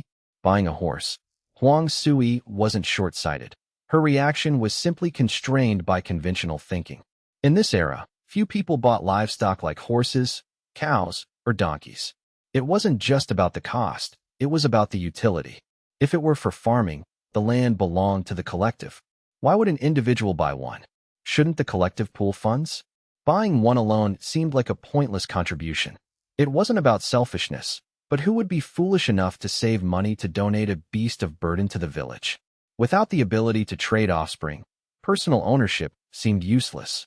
Exceptions existed for work-related needs, like mail carriers in villages where bicycles couldn't travel. Buying a horse for work wouldn't be seen as wasteful. Others, like those hauling cargo in cities, bought livestock to earn a living by pulling carts. Our hunting team is growing. The transportation team members are training their marksmanship and constantly asking to join Huzi's hunting squad. I've been holding them back until they can ensure their own safety. But suppressing them hurts morale. They're here to earn more. We provide weapons and training, and we take a cut of the catch. If we don't let them hunt, they'll start having other ideas. The village donkey is exhausted, and people are complaining. If it weren't for my recent commendation from the commune, they'd have protested already. Relying on others is unreliable. If we buy our own beast, we can use it as we please. We aren't taking advantage of the village, so they have no grounds to complain. Huang Sui realized the logic immediately. Her initial confusion stemmed from the assumption that private livestock was useless because it couldn't be sold. She hadn't even considered that I could slaughter it and sell it to the procurement officer. Start dinner. I'm going to third uncle's to borrow a stone trough for the horse. Stone troughs, often made of cement, were used for feed. Large ones were sometimes used as bathtubs for children. They featured a drainage hole at the bottom, as water was often mixed with cornmeal and grass to ensure the feed stuck together. Without a hole, emptying the heavy, hundreds of pounds trough would be exhausting. With the hole, you could drain it easily, or plug it to create a bathtub. Soon, I and Su Daong arrived, carrying a large stone trough between us. We brought two, a large and a small one, intended for the wild goats I had given her. Leave it here. I'll buy you a new one later to replace it. I couldn't have transported such a heavy item alone, and I couldn't explain how I'd carry it if I used my space. After Su Daong left, I began crafting a saddle. The horse already had horseshoes, so that was one less worry. I fashioned wooden stirrups since I lacked blacksmithing skills. They wouldn't last forever, but they would suffice for now. I used animal hides from my collection to pad the saddle for the horse's comfort. I spent the afternoon building a temporary shed for the horse. The transportation team members, hearing about the new horse, came over to help with the construction. They worked diligently, eager to help their employer.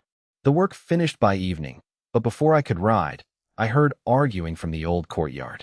Huang Sui, sewing inside, asked, "Who's that?" I replied, "I'll go check." I secured the horse, fed it, and hurried to the old courtyard. I stopped Huang Sui at the gate, signaling her to listen quietly. Other neighbors were nearby, but they kept their distance once they saw me. It's grandmother causing trouble. Huang Sui listened to the gossip, which was socially acceptable for a woman, whereas it would damage my dignity as a man. A woman eavesdropping was trivial. A man doing so was unseemly. I used my six senses to listen clearly while pretending to just stand by the gate. It was my mother, Lu Yuji, arguing with grandmother. The complaints were the same old tropes, selling the job to the third uncle and my supposed lack of respect. Grandmother was also berating Su's father for being a weak head of the household. "Should we go in?" Huang Sui asked, bored of the drama. I smiled and patted her head. "Why add to the chaos? Let's go home." I didn't care to intervene unless the eldest uncle got involved. Striking my grandmother was out of the question. My father and third uncle would never forgive me. She was my father's mother. It wasn't my place to fight that battle. She was only there for money, and I wasn't going to give her the satisfaction of a response. I decided to tell my mother later not to let it get to her. How my parents handled their own mother was their business. The house remained quiet. Grandmother had clearly been hoping I would come out to confront her. She knew she had lost control over this grandson. When his grandfather was hospitalized, all the other grandsons visited, even Su Sheng. I hadn't shown up. I didn't care about village gossip or moral posturing. I had a wife and wasn't worried about my son's future. By then, economic reforms would have rendered village reputation irrelevant. Money was the new standard. Business partners wouldn't care about my filial piety. I refused to be bound by expectations. Reputation was a luxury of the poor. Money bought real influence. People would still happily accept my meat gifts regardless of my reputation. The villagers were afraid to offend me because they might need my financial help one day. That was the reality. The wealthy could afford to be themselves, while the poor had to endure. "I'm going to take the horse for a walk. Stay inside, lock the gate, and don't answer to anyone." Huang Sui nodded, and I led the horse away. I saddled the horse, mounted it, and grabbed the reins. The horse reared up, but my superior strength kept me firmly in the saddle. The horse bucked and kicked, desperate to throw me off. Relying on my high-level beast-taming skill, I anticipated every move and let the horse exhaust itself. "Giddy up." A lash of the whip sent the horse bolting, though it continued to buck and toss its head in protest. Whenever the horse stopped, I whipped it into motion again. My strength matched the animal's, and my taming expertise kept me in control. The goal was to ride until the horse was too winded to resist. Repetition would eventually break its spirit. It had to learn that resistance was futile. Submission was the only path to training. Unlike dogs, horses require a bond of mutual recognition before training can begin. If the horse refuses to be ridden, Basic commands like whistling are useless. Conquest is the only way to break a horse, a lesson learned early by nomadic tribes, unlike those in the Central Plains who rarely ride. I spent the day riding back and forth along the 5-kilometer road. By nightfall, the horse was drenched in sweat and finally stopped struggling under me. The initial training was done, though the horse would likely test me again tomorrow. Gradually, it would accept its role and become a loyal blue-maned horse. Back home, Huang Sui had dinner ready and chatted about the gossip regarding grandmother. I ignored the chatter, ate my fill, and went to bed. The next morning, I visited the training base, a spot where Huzi and the others regularly exercised. "Good morning, boss." I nodded, washed my face, and asked if everyone was awake. "Not yet. Zhangge hasn't arrived, so they're dragging their feet." Most were still sleeping, exhausted from the daily training. I had come here to wash up because I didn't want to wake Huang Sui at home. Stepping into the cabin, I immediately waved my hand in front of my nose. "The place reeks of feet. Tiesoa, tell everyone to bathe and wash their sweaty clothes." "It's disgusting." "Understood, I'll tell them." Tiesoa, a reliable man in his late 20s, was the eldest among the unregistered residents. I sat outside. "If they won't wake up, are you the only one cooking?" Tiesoa was busy preparing vegetable soup with cornmeal. They had a small jar of pickled radishes and cabbage on the side. Breakfast was light, consisting of porridge and pickles, as they only did basic morning drills. While villagers usually ate twice a day, the trainees needed 3 meals to sustain their labor. They were working hard, so 3 meals were essential. "It's fine, I'm older and need less sleep. I don't mind doing a bit more for the younger ones. We're all just trying to make a living. Helping each other is natural." I didn't push the issue, knowing that micromanaging would only cause friction. "Don't spoil them too much. They're adults, not children. You're too soft." I offered a warning, leaving it to Tiesoa to decide whether to listen. Hearing my voice, the others quickly scrambled out of bed. No one dared to slack off with the boss present. After they greeted me, I asked, "Tiesoa, how many are ready?" "Over half. The captain has been taking them into the forest to hunt, borrowing rifles from various villages. They rented guns from nearby villages, hoping to bag at least a rabbit to justify the cost." I was surprised. Over half of the 15 men were already showing promise. "Are the bullets holding up?" I insisted on rifles for training because shotguns were too imprecise for measuring accuracy. I had invested heavily in ammunition, knowing that marksmanship was built through practice. I didn't need them to be snipers, just competent enough to avoid accidents. "It's enough, boss. We've been careful with the supply." They appreciated my investment and understood why they had to hand over most of their game. It was a fair trade, not exploitation. "Boss, look, the captain is here." Huzi arrived, and a subordinate immediately rushed to take his rifle. The men joked with Huzi, but none dared to be so casual with me, as I commanded genuine authority. "Get lost and get to work." Huzi ignored them and sat beside me. "Going into the mountains today? You look thin. Huzi, is your wife starving you?" "It's the training, boss. It's intense. But look at these muscles. I've got an 8-pack now." I poked his stomach, joking, "Did you paint those on?" Everyone laughed, though they knew Huzi worked hard. Yet, Huzi knew my own physique was even more impressive. Huzi strives for a sculpted physique to emulate me, though he still lags in reaction speed. Sparring with Zhang Ligua revealed this gap. Zhang reacts instantly to Huzi's every move. Zhang Ligua explains that true combat readiness requires mastering techniques until they become muscle memory, allowing the body to defend instinctively. This explains why veterans often struggle with civilian life. A friendly pat on the shoulder can trigger an instinctive throw or defensive reflex. Known as war emergency syndrome, this heightened state is hard to shed, much like a former intelligence officer's inability to stop keeping his dominant hand near his holster.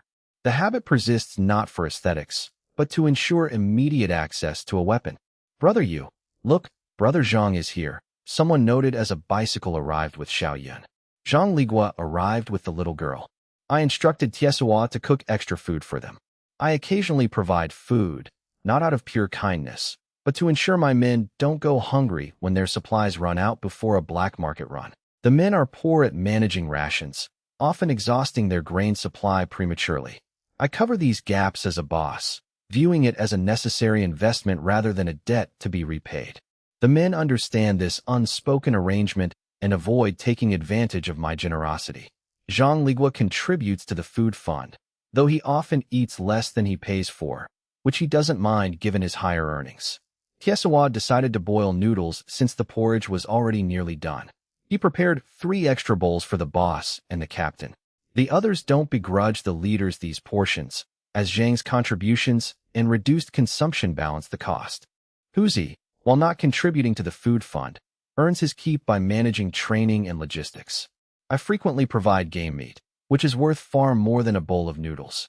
The men feel no resentment, as the leaders provide far more value than they consume. With Huzi managing their lives, Zhang teaching skills, and me providing resources, the men are loyal. The sun rising in the west? The boss is up early, Zhang Ligua joked. I usually sleep until 10, missing their morning training sessions. The men train diligently to improve their fitness and marksmanship, hoping to eventually join Huzi in the forest.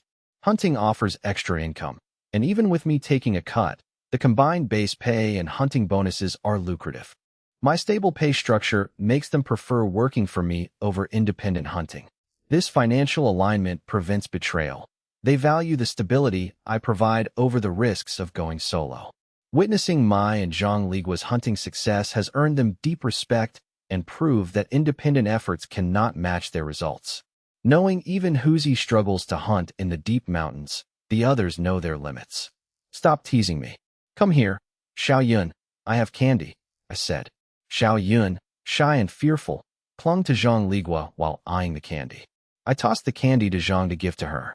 Tiesawa served the noodles with fragrant lard-fried scallion sauce. I shared the sauce equally among the men, ensuring everyone ate well. The sauce was shared among all, regardless of who was eating noodles or soup. I began eating my meal. Zhang Ligua fed Xiao Yun, showing the deep bond he had cultivated with her. Brother Zhang, is Xiao Yun's matter settled? I asked. No, the commune rejected it, Zhang replied. Without a written request from her father, the village expects her to be raised by her kin through the 100-family rice tradition. This involves rotating her care among distant relatives. Then what will you do? I'll keep caring for her. The village secretary knows I was her father's comrade.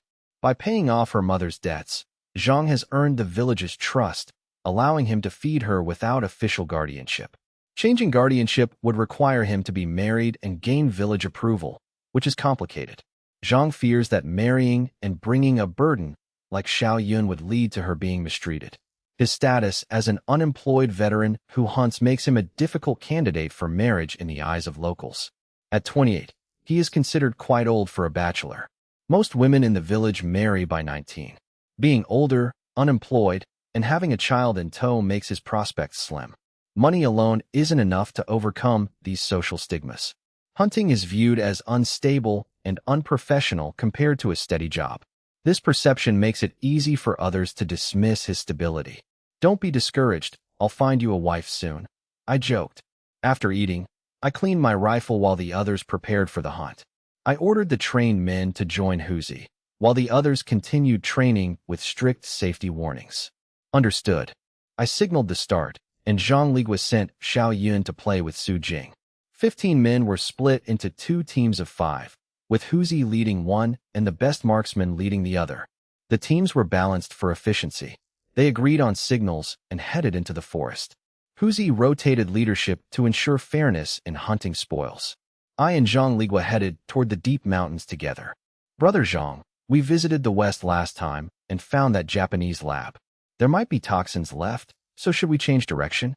Agreed. Zhang Ligua, merely a hired hand, parted ways with me to hunt in a different direction. I remained hypervigilant, wary of the toxic ants rumored to inhabit the area. I carefully skirted around any suspicious burial mounds, fearing they might be hollow ant nests that could collapse under my weight. Knowing some ants possessed neurotoxic venom or flight capabilities, I relied on my superhuman physical stats, but refused to take unnecessary risks. Whoosh! An arrow pierced through the dense brush, instantly downing a target. I vaulted off a tree, using the momentum to clear the high shrubs and land beside my prey. It was a strange, unfamiliar species of wild pheasant. I retrieved my arrow, stored the bird in my space, and leaped onto a large tree, gripping it firmly with my leather-gloved hands. My posture, one hand hooked, one foot braced, mimicked a monkey, leaving my other limbs free. This was a technique I developed after my breakthrough granted me the light as a swallow ability. The true terror of this skill is its ability to negate impact. Even falling from dozens of meters, I could land with barely a sound. It isn't for flight, but for safe landings from lethal heights and effortless vertical climbing. It feels like being a floating balloon. A tiny bit of leverage is enough to propel me upward. This is the proper use of the skill, far more impressive than just running on grass or water, which drains mental power rapidly. Using mental power to resist gravity, that's the essence of it. My ability to experiment without fear of death allowed me to perfect these simian movements. I moved through the forest like a phantom, my leather gloves protecting me as I navigated the canopy, silently picking off prey. I preferred traveling through the trees because the deep mountains were vastly different from standard woods. The vegetation density varies significantly. Standard forest undergrowth is manageable with a machete. Deep mountain growth is wild and impenetrable. Trying to hack a path is agonizingly slow. One can force through by hacking, but it risks skin lacerations. Even then, clearing a proper path is impossible. It is essentially impassable. There are almost no sections without thorny obstructions. My aerial traversal was the only efficient method, a feat others like Zhang Ligua could not replicate. Back at the cabin, two black panthers, now larger than adult German shepherds, rushed to greet me. They had outgrown the cabin and now lived in the trees behind it. Nearly adults, they could easily tear through hide. I shooed them away before unloading my catch from my space. I gutted the prey and whistled. Two gerfalcons dove from the sky to catch the offal I tossed. "Stay put and don't cause trouble," I commanded. The panthers sat obediently, looking more like domestic dogs than apex predators. Huzi and the others arrived shortly after to collect the haul. By noon, Zhang Ligua returned, and the transport team prepared to move the combined catch. My individual haul rivaled Zhang Ligua's despite my earlier return. With the full team present, they managed to transport everything in one trip. The team had grown stronger, easily carrying over 200 pounds each. "Get water for a cold wash. Don't get heat stroke," I ordered. Huzi had been training with Zhang Ligua, practicing military-style drills, including vaulting over wooden walls. These 2-meter-high wooden walls were used for explosive power training. They required full-body coordination and grip strength to clear. The walls also served as perfect privacy screens for washing, hidden from the view of the villages. The transport workers, less exhausted, fetched water in wooden buckets. They filled large vats by the cabin, which the others used to rinse off. The summer heat in the forest was stifling, and the sweat-soaked workers desperately needed relief. When asked if I would wash, I declined, opting to do so later. Huzi stripped down and doused himself with a ladle, relishing the cold water. The others followed suit, changing into fresh clothes afterward. Huzi asked if they should sell the catch now or wait. They had gathered over 1,000 pounds of gutted meat. Gutted meat could last a day even in the heat. While fresh is best, immediate sales were impractical given they had to return to the forest. I asked about the cellar they had been instructed to dig. Huzi suddenly remembered the cellar. Behind the cabin, a trapdoor led down into a subterranean storage space. Cellars were common in rural areas for storing winter vegetables. To prevent collapse, they were dug as square pits, covered with reinforced wooden boards and a layer of soil. This design supported the weight of the soil without caving in. Deeper cellars remained cool and humid, perfect for preservation. While meat is usually smoked or salted, a cellar was sufficient for short-term storage. It was the perfect solution for keeping their catch fresh for half a day. "Take me to see it," I said. Huzi led me to the trapdoor and climbed down the wooden ladder. He lit a kerosene lamp, illuminating the space. Huzi pointed out the 4-meter-deep cement-lined walls, which were cool to the touch. The cellar ceiling was reinforced with wooden planks and covered with soil, ensuring total darkness. At 4 meters deep, the damp earth provided natural cooling, rivaling a city cold storage unit. While not sub-zero, it was significantly cooler than outside. I ordered strict hygiene to keep pests out. Huzi promised to get a cat to guard the cabin. I instructed Huzi to have Su Jin's team skin the prey and move the meat inside. The cellar was equipped with shelves to stack the skinned meat.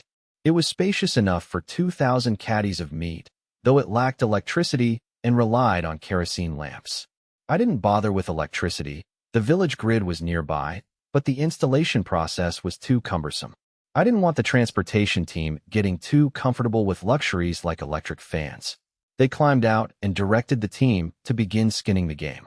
Though unpaid, the villagers helped out of rural courtesy and respect for the employer. No one complained, as they were eager to curry favor with me. Su Jin, Xiaoduzi, and Su Xiaobin arrived to help, speeding up the process. I sat under the cabin, smoking and chatting, leaving the manual labor to them. I asked Zhanggu when the men would be ready for independent hunting. Proficiency in marksmanship was the prerequisite for entering the forest safely. Zhanggu estimated everyone would be ready within a month. 3 months of basic training were essential for physical fitness and marksmanship before anyone could truly shine. Significant progress required that full 3-month foundation. I proposed having them buy their own rifles. With 15 men, at 500 yuan per rifle, that was a 7,500 yuan investment. Zhanggu questioned if such a large investment was necessary. I knew that with the 1996 gun ban approaching, the men would need at least a year to save 500 yuan. Between daily expenses, it would likely take them 3 years to afford a rifle. By then, they would pay me back, own the guns, and demand a larger share of the profits. I planned to make them work for free for 3 years by paying off the guns I provided. Even after they started taking a larger share, I would still profit from their improved skills and increased hunting yields. I would frame it as a loan. They couldn't take a larger share until the debt was cleared. If they refused the loan, I would keep the larger share indefinitely, a win-win for me. I smiled innocently, hiding my exploitative calculations behind talk of big investments. They agreed, knowing the current hunting volume could cover the cost in days. The combined efforts of the expanded team far exceeded the output of me and Huzi alone. With Huzi leading the team and a dog, their efficiency had skyrocketed. I kept the rare, high-value items, like the bear Zhanggu caught, in my space. After eating, the team returned to the forest for training and hunting. By evening, they returned to the cabin, and I brought out 2 watermelons. I had purchased them from the supply and marketing cooperative. While rural areas usually traded grain for melons, I paid cash. I wasn't stingy when it came to keeping my workers cool in the heat. Huzi soaked the melons in a water-filled vat to chill them. They didn't bother drawing fresh well water in the heat. The water in the vat was cold enough. Su Jin asked where the melons came from. I told him to take some to the old courtyard. I hadn't sent any to the old courtyard earlier, mostly out of laziness after the family split. Su Jin didn't read into it and returned to work. After 15 minutes, they gathered to eat the chilled melon. With 20 people, each only got a small taste. Still, the gesture earned me their deep gratitude. I then prepared to use my blue-maned horse to transport the meat. I wondered if the spirited horse would accept pulling a cart. The horse was too big for the small cart, making it a tight fit. It was clearly an awkward mismatch. The small cart was insufficient for such a powerful animal. They considered borrowing a donkey instead. But using the village collective's donkey after buying a horse would invite criticism from the village head. I decided to rig the horse to pull while men lifted the cart to keep it balanced. They would make do for now until I could build a proper carriage. I assigned the 9 trained men to handle the cart. This avoided the political headache of borrowing collective property. It also allowed me to show the unregistered residents that my operation was legitimate. By taking them to the steel mill, I could prove I wasn't involved in illegal speculation. This would build trust, ensuring they would eventually pay for their rifles and accept my terms. I wanted them to see that cooperating with me was the safest way to sell their goods. Let's go. Huzi secured the ropes, I mounted the horse, and the men lifted the cart as they set off. The team followed the cart to provide weight, making it easier for those pushing. Though the horse struggled slightly, the short distance was manageable. I maintained a steady pace on the smooth, wide road. Upon reaching the steel mill, I instructed the group to wait outside while Huzi and I handled the delivery. I wanted to avoid the hassle of registering everyone and keep the sale price confidential. Seeing the meat delivered to the steel mill reassured the men. It was a formal, legitimate transaction involving a procurement officer. This transparency solidified their trust in me, strengthening the bond built over months of working together. Knowing their trade was legitimate gave them the confidence to plan for the future, saving money, buying guns, and expanding their operations. Without this security, they would never dare invest 500 yuan, a fortune in rural areas, into equipment, fearing arrest at any moment. When Huzi and I returned with the empty cart, the deputy section chief, Zheng Yuegua, walked us to the gate, a sight the others noted. Even without understanding the hierarchy, they could tell by his attire that he was a man of status. With the cart empty, the men pushed it back, allowing me to ride the horse comfortably. "I'm going to buy something. Hurry up and keep moving," I directed. I spurred my horse toward the county town, bought a net bag of popsicles, and raced back. I quickly overtook Huzi on the flat 5-kilometer stretch. I distributed the treats to the team, then rode ahead to share them with those at the cabin, including Su Jin and Yatu. Everyone received a share: Su Jin, Su Jing, Xiao Yun, Ziaduzi, and Su Xiaoben. Huzi and the others arrived shortly after everyone had finished their treats. I then proposed a plan to help them earn more. I would front the money for new guns. Once they repaid me, their profit-sharing ratio would increase. Under the new plan, I would retain 30% to cover transportation and channel maintenance, terms that kept the men compliant. They understood that 70% of the profits would be theirs, and having seen my connection to the steel mill, they felt the deal was fair. While one could theoretically sell to the mill independently, I had already built the infrastructure and maintained the necessary relationships. Given my past generosity, the men trusted my reasoning for the 30% cut. They knew no other hunting team existed in the commune, proving my unique capability. They realized the insider knowledge required was beyond the average person, making my role indispensable. They were grateful. Without me, they would still be social pariahs in their village. After a night of deliberation, they accepted the plan. They would use my money to buy new guns, and once repaid, their share would rise. I emphasized that participation was optional. Those who declined could still use the new guns, with the cost deducted from their original share. I insisted on new guns to ensure their safety. I treated everyone equally, prioritizing their safety regardless of their individual output. I had pulled them from the mud, provided training in combat and marksmanship, and ensured they were well fed. I recognized their concerns about the unreliable, rented equipment and took the initiative to upgrade them. Repaying the cost of a new, life-saving tool was, in their eyes, a perfectly reasonable obligation. I even offered an alternative for those with families who couldn't afford the repayment, ensuring no one was left behind or unfairly pressured. To them, I was a savior who had provided them with a future and security. They failed to see that I was essentially exploiting them. The 30% cut and the repayment of the 500 yuan guns meant they would effectively work for me for years. While they could technically work alone, they lacked the necessary logistical and sales infrastructure. They couldn't guarantee consistent 500 gene orders or negotiate directly with factory procurement departments. While factories were eager for meat, the average villager was too intimidated to approach them. This was the era of running business, where middlemen connected buyers and sellers to profit from information gaps. These middlemen would secure deposits from buyers, negotiate with sellers, and profit from the price difference.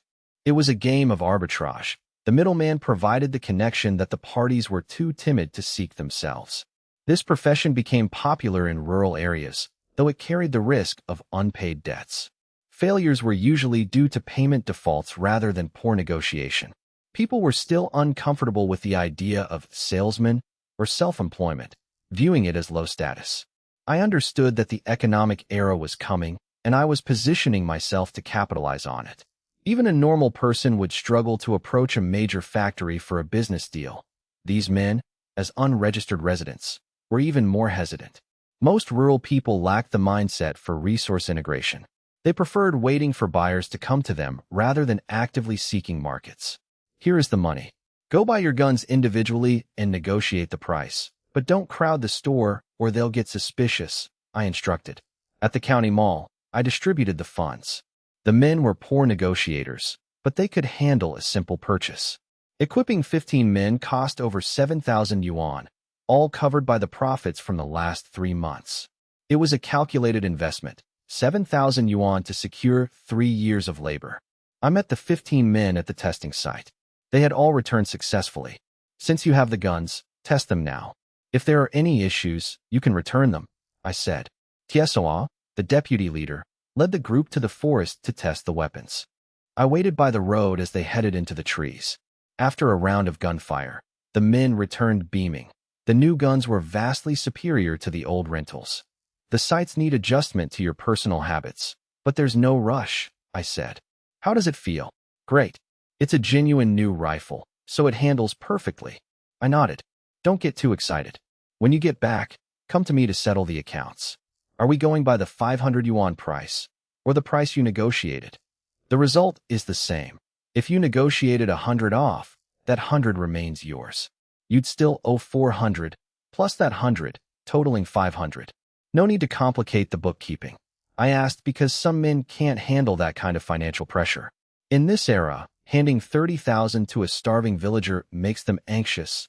They fear mice eating it at home or losing it on their person. It's like a lottery winner. If they negotiated the price down to 400, they wouldn't know where to hide the remaining 100. They'd worry about theft or loss. If they lost that 100, it would take ages to earn back.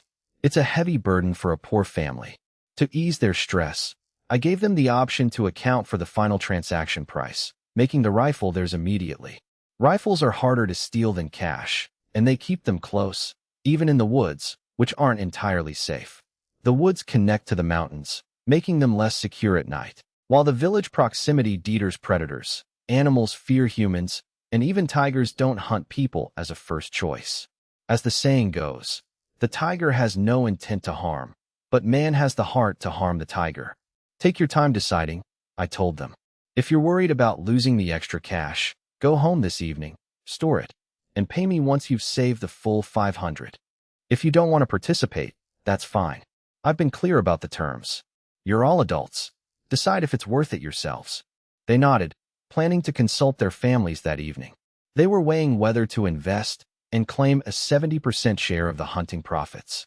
After 3 months of field experience, they knew the potential rewards were real. They had hunted with Huzi and knew the typical yields. Participation depended on their own marksmanship and confidence in recouping the 500 yuan investment. Those who felt their skills were lacking could keep their original, lower profit-sharing ratio and use the new rifles without the risk. I told them the offer remained open. Whenever they could produce the 500, they could join the 70% profit split. They weren't in a rush, preferring to observe their own potential first. Since most were unmarried and lived with their parents, they needed to discuss such a large investment with their fathers. Huzi, take them to the edge of the forest to familiarize yourselves with the rifles. Don't go deep. The outskirts were safer for practice. They could hunt a few rabbits for a meal, not worth selling, but perfect for a celebration. Understood. Leave it to me, Huzi said. Huzi led them off, and I returned home. By noon, there was a knock at the door. Huang Sui was in the kitchen, heating water in the large pot to warm our rations. Who is it? She asked. I heard a voice. Sister-in-law, it's Lai Shan. She opened the door to find Li Lai Shan, the youngest member of the transportation team at 18. He was one of the original recruits who had been cut, but stayed after begging for a second chance. Sister-in-law, we brought some stewed rabbit for you and the boss. I stayed out of sight. She tried to refuse, but he insisted they were family, leaving a basin full of rabbit meat before heading off. She brought the basin inside. Did you go into the mountains today? No, they were just practicing with their new rifles. They must have caught these while training. With over a dozen men, catching a dozen rabbits was plausible. It would be impossible without Haizi, the hunting dog, though. Is Haizi back? Yes, he's in his kennel. It's too hot. He went straight for water. Huzi releases the dog after hunts, and he doesn't need extra feeding since he eats the offal from the catch. Feeding the dog organs is essential to keep him working. Leave him be. Let's eat, I said. Wait, let me warm the steamed buns. We don't need to cook anything else with this rabbit. I sat, listening to the radio and drinking tea while she prepared the meal. Soon, she returned with the buns, and we ate. Should we send some to the old courtyard?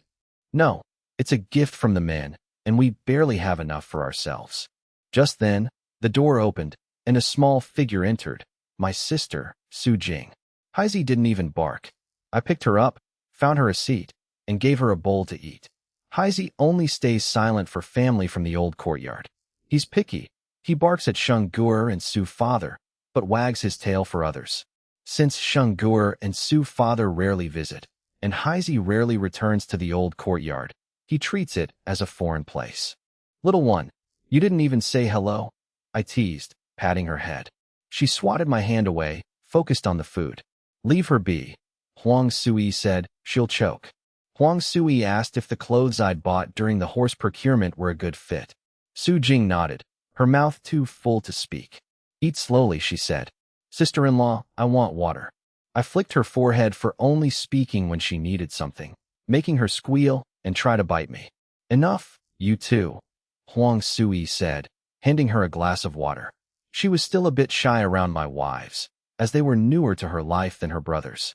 The gate was knocked, and Heisey began barking. Who is it? Mother. Unlikely. Heisey wouldn't bark if she came for Yadu.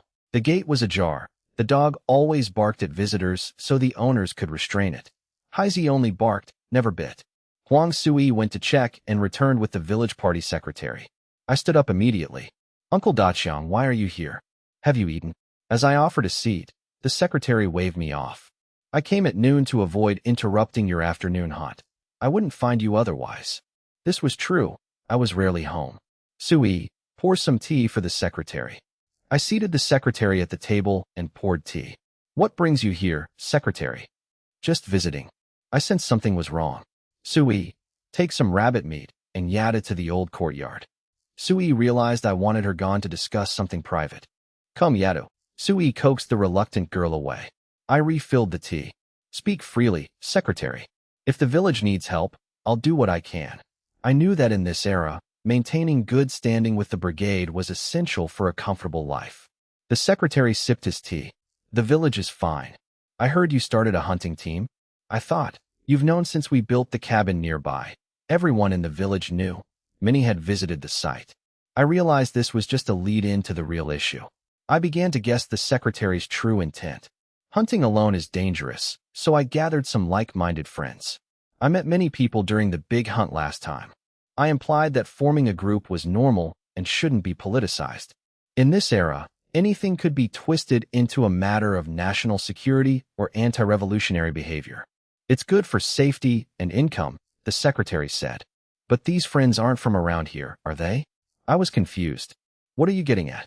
The secretary continued. Game belongs to no one, but the mountains have boundaries. It's like fishing. You can't fish in another country's waters. I understood, but there were no other hunters in their village besides me and Huzi. Bringing outsiders to hunt on their mountain could technically infringe on local interests. It was an unwritten rule. If everyone hunted on their mountain, it would soon be depleted. But since no one else hunted, whose interests were being harmed, I realized the secretary meant that by ignoring local boundaries, I was setting a bad precedent that could hurt the village's future. It was like complaining about noise in an empty building. Technically unreasonable, yet socially sensitive. So what are you suggesting? I feigned ignorance. The secretary knew I understood, but wanted me to state my purpose clearly. Summer is ending. After the corn is sown, there's little work left. Weeding and pest control are tasks for the women. When the men are idle, trouble starts. Remember Nyowa's family. Nyowa was a boy nicknamed for his ox-like strength. In a time of famine, while others were starving, Nyowa looked healthy. Because of this, his family was targeted for criticism during the winter. They were classified as a rich household because his father once owned a shoe shop in the county. Despite the war, they still had some hidden assets. They likely had some gold stashed away. His customers were once wealthy elites, now the primary targets of political purges. Even big entrepreneurs were laying low, terrified of being exposed. Small business owners like Nyowa's father were easily labeled as targets. There was a distinction between a landlord and a rich household. Landlords exploited tenants, while rich households were just better off. In the old days, poverty was so extreme that people sold their children just to survive. Nyowa's father's past connections made him an easy target for accusations. Every winter, the village youth would target them to cleanse the village of capitalist remnants. They would raid their home, taking everything from blankets to food. The secretary usually intervened to ensure the family didn't starve to death. While many died of hunger, these families were specifically stripped of their means to survive. A respected figure like the secretary was needed to prevent these struggle sessions from becoming fatal. Without his authority, the young, radicalized villagers would show no mercy. The secretary brought this up to warn me. Idle, radicalized youth are dangerous, and my actions must not give them an excuse to stir up trouble. Their existence left the masses landless and exploited by capital, fueling deep-seated hatred. During the old regime, rickshaw pullers faced exorbitant rental fees. Failing to meet daily quotas meant a net loss. The high rental costs made it nearly impossible to turn a profit, as pullers provided the labor while owners reaped the rewards from the equipment. Cut the circular talk, old party secretary. You've been rambling about Manhwa and autumn planting for ages. The old party secretary flushed and scolded. Don't be ungrateful. If people start targeting you, even I won't be able to protect you. It was true. Criticizing landlords, rich households, or foot binding was officially sanctioned, making public opposition dangerous. Regardless of right or wrong, these were historical currents one had to endure. In the village, things were milder. At worst, I'd be robbed or forced to sweep snow in the cold, but my life wasn't at stake. Schools were far more volatile due to impulsive students. The Gaokao was delayed precisely because the academic system had collapsed. Fine, just tell me straight. Who's been whispering in your ear? The old party secretary shared the surname Su, which, in this era, meant everything due to the strength of clan ties. Ancestral wisdom dictated that as long as the parents were alive, the family remained undivided, fostering immense cohesion. While 4 generations under one roof were rare, 3 generations were common. With no birth control, a household could reach 50 or 60 people, all under the patriarch's financial control. Even if they lived separately, they shared a single kitchen, maintaining a tight-knit hierarchy. This structure ensured that if a grandson faced trouble, the uncles had to intervene. The patriarch's authority made it impossible to ignore. This unity persisted for at least 2 generations, even after eventual separation. Over time, however, this system became harder to sustain as individual contributions varied, leading to resentment toward those who freeloaded. In the old days, splitting the family was seen as unfilial, risking one's right to be buried in the ancestral grave. You brat, you've gotten arrogant. Our village is small, so we avoid the worst of it. Criticizing rich households here just means taking some goods or manual labor. The village hasn't stopped your hunting, but technically, the mountains belong to the state. What if someone accuses you of undermining the nation? Damn, I was stunned.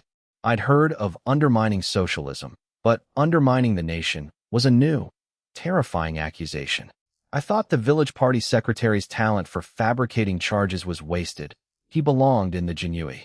Stop scaring me, old party secretary. Tell me, is this really just about undermining the nation? Su Daqiang rolled his eyes, thinking of how steel mill workers were charged with embezzlement or theft for stealing scrap metal.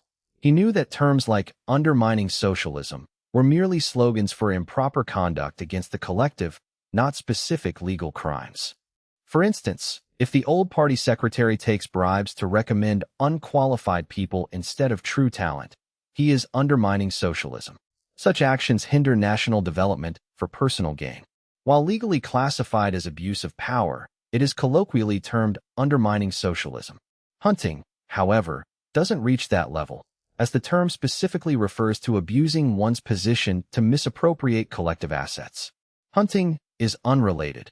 If it were a violation, the commune's Qin Xiangyang would have intervened long ago without needing the old party secretary's warning. Clearly, the old party secretary is just trying to intimidate me to gain leverage in their upcoming negotiation. Experienced in these tactics, I recognize the praise then criticize strategy immediately. I've seen it used in village water disputes before. The old party secretary is annoyed by my indifference, especially since I usually sleep through the village's ideological lectures. I am a poor student who shouldn't grasp these political terms, likely fearing I'd be accused of something as trivial as stealing a scallion. In reality, even if everyone stole a scallion, it wouldn't derail the nation. Such petty theft is common and inconsequential.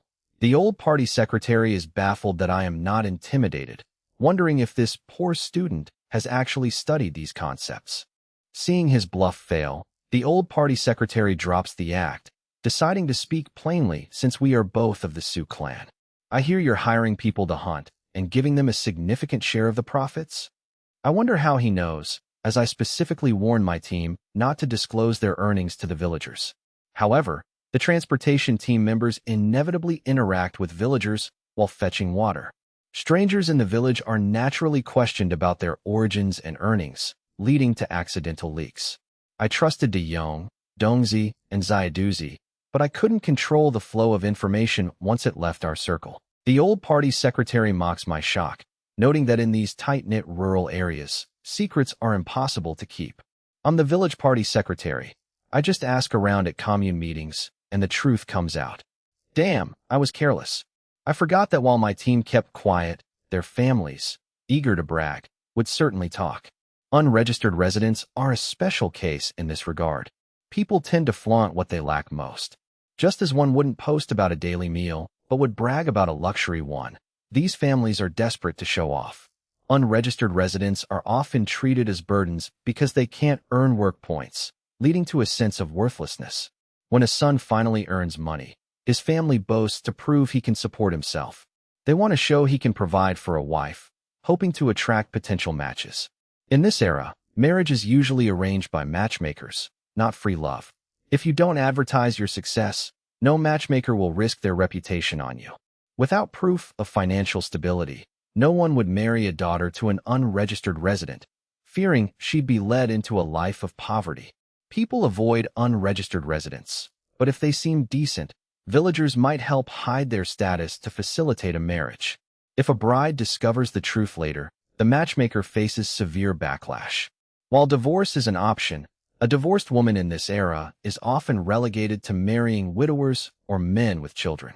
Many 1970s couples stayed in unhappy marriages because divorce carried a heavy social stigma, making one's future uncertain.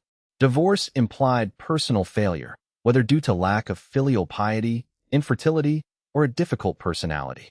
I don't know the exact amount, but it's a lot, the old party secretary said, fishing for information. I asked, what do you mean? Our village's recent hunting trip ended in disaster. No one dares enter the forest now. But you've organized a hunting team, and people trust you. I realized they didn't trust me. They knew I could afford compensation if someone got hurt or died. Unlike Su Xiang, who was poor and could only curse behind his back, I was a target for financial accountability. So what are you getting at? The old party secretary smiled. Last year, we lost 3 men, Xuanzi, Gosheng, and Ma Laolu. I'm not trying to be difficult, but winter is a trial for us all. Every village is losing people. It's the same everywhere.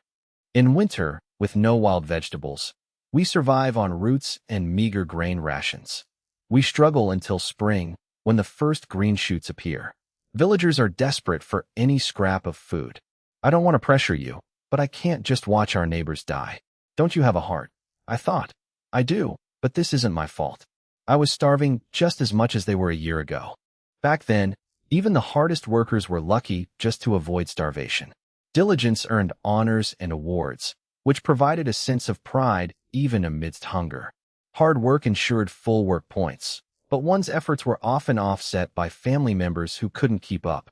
Grain was distributed based on total work points, but it had to be shared among the whole family. If even one family member failed to earn full points, the total grain share was diluted, leaving everyone hungry. A family might survive, but you couldn't force your own mother to work harder when she was already starving. If the village failed to meet the commune's production quotas, the total grain allocation dropped, causing widespread hunger. Full work points only guaranteed your share of the total. The actual amount depended on the village's overall harvest and state distribution. If there were only 10 caddies of grain for 8 people, even a top worker would receive very little. Individual effort only ensured you received your full share compared to those who earned fewer points. Ultimately, the collective outcome determined everyone's survival. Ironically, those who thrived were often the cunning ones who knew how to manipulate the system. They treated collective resources as their own, justifying their greed with a sense of entitlement. These hypocrites preached collective interest while lining their own pockets. I understand, Old party secretary. You see me as a lifeline. I don't mean to make you a savior, but our villagers are just as capable as those in other villages. Why go to the trouble of hiring outsiders? I had intentionally excluded villagers from my hunting team for reasons I didn't need to explain. Uncle Dachiang, I know you're responsible for the village's survival, but you must understand my position. You have authority, but you aren't an absolute dictator. Think about the consequences if I hired villagers. They'd be jealous. They might report me, or worse, sabotage me in the forest. If someone dies, what then? If their families demand answers, what do I say? That it was an accident or a rookie mistake. I'd be liable for compensation, and insurance wouldn't cover sabotage by my own people. I want to help, but I can't risk my life for people who might be waiting for me to fail. Su Daqiang pondered this. He hadn't considered the risk of jealousy and the ease of reporting someone in this political climate. A mere suspicion or flimsy evidence was enough to trigger an official investigation. Even if an investigation cleared someone, the rumors alone could destroy a reputation. The old party secretary fell silent, realizing his desire to protect his own people clashed with reality. He was a leader concerned with his village's standing, not just individual lives. He compared his village's development against others to measure his own success. He tolerated the village loafers because they were his people. He prioritized the village's internal unity against the outside world. It was a simple matter of tribalism.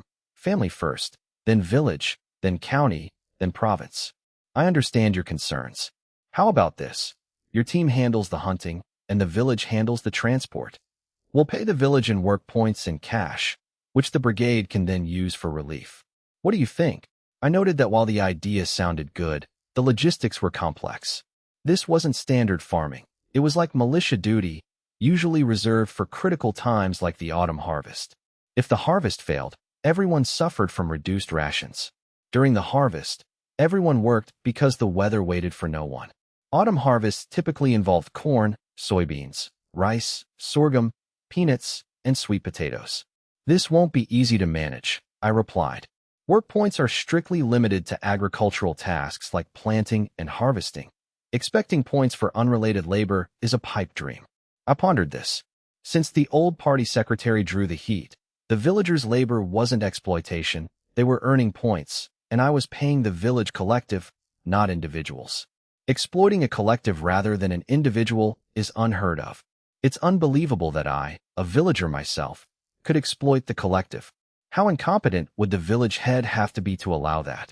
This arrangement avoids direct links to me. If you earn points, you can't complain. Would you protest to the Public Security Bureau that your daily farming points aren't enough to live on? As for reporting me for exploitation, the village party secretary, accountants, and brigade leaders haven't complained. As an ordinary citizen, you have no standing. My wealth is already known to the commune and party secretary Qin. There's nothing to report. The steel mills at Zhengyu Kingdom can vouch for me, and the commune accountant has personally witnessed our cooperation. You can't report someone just for being wealthy. The economic era doesn't forbid personal prosperity. My money is clean. The only issue is the jealousy of the poor. You can eat well, but don't smack your lips in front of beggars. The wealthy must avoid flaunting their status to stay safe. Fortunately, I am in a village. People assume my wealth is just rural ignorance. A steel mill's monthly food budget alone could feed a 10,000 yuan household. My wealth pales in comparison to a factory. Individual power is nothing compared to a collective that employs thousands. Unless you're breaking the law, it's nearly impossible for one person to out-earn a collective. That's why I am forming a hunting team. Teaching 10 people is more efficient than fishing alone. Individual effort brings comfort, but true wealth requires scaling up. If you can get the commune to approve using work points and ensure discretion, I agree. It's a difficult condition, but I have effectively consented. The only issue is the transportation team. They'll lose income if they stop porting. I decided to alternate. Transportation team one day, villagers the next. This keeps my exact output hidden. Without knowing the volume or sale price, no one can calculate my profits. This can only last about 4 months, as the old party secretary must prioritize production tasks. 2 months of alternating work is the limit. This will provide enough income to help the starving villagers. I worry the old party secretary is taking on a thankless task. Is it fair to use collective funds to buy grain for the starving without explanation? Giving blankets or clothes is one thing. Grain is another. The village party secretary will likely invent a job to justify the grain distribution. This avoids the appearance of a handout, preventing others from complaining about the easy work. The party secretary will only provide enough to prevent starvation, not comfort. He's too experienced to cause a stir by giving too much. Convincing the commune to approve work points for this is the real challenge. That's why I made it a condition of my agreement. Militia work, herding, and even collecting manure all earn work points. In the 70s and 80s, villagers were often seen collecting manure. Without chemical fertilizers, manure was essential for a good harvest. It was a legitimate job that earned points. All these tasks were tied to production. Helping me is a stretch, even if the goal is noble. The commune will debate this. Su Daqiang's plan to help the poor is a gamble. Without commune approval, the village party secretary will be accused of corruption. If the commune approves, I am protected from future trouble. It effectively detonates the bomb early, using the commune as a shield. I won't lose out. Long-term stability is worth the sacrifice. Being forced to stop due to jealousy would be the worst outcome. The old party secretary rushed off to the commune. I signaled Haizi to fetch my wife from the old courtyard. Lu Yuji grumbled at the dog, but Huang Sui realized it was me calling and headed home. Lu Yuji wasn't biased against her daughter-in-law. She walked her to the gate. Lu Yuji returned, and I rewarded Haizi with meat. Go on, take this bone and chew it. I tossed Haizi a piece of roe deer leg from my space. Huang Sui arrived, asking if I had sent the dog.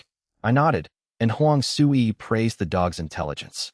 She had never seen a dog this smart, even back at her parents' home. Huang Sui, unlike other girls, loved animals and wasn't fussy about shedding, reflecting her practical rural upbringing. Curious about why the old party secretary avoided her, she asked me. I explained the secretary's goal, to secure benefits for the village. She praised me as a good leader. I scoffed, noting that while the secretary meant well, others might see it as nepotism since they shared a surname. Using work points instead of cash for labor would invite scrutiny.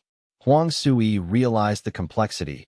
Paying in cash would imply private employment, distancing me from the brigade, which I would naturally reject. I wasn't desperate for labor.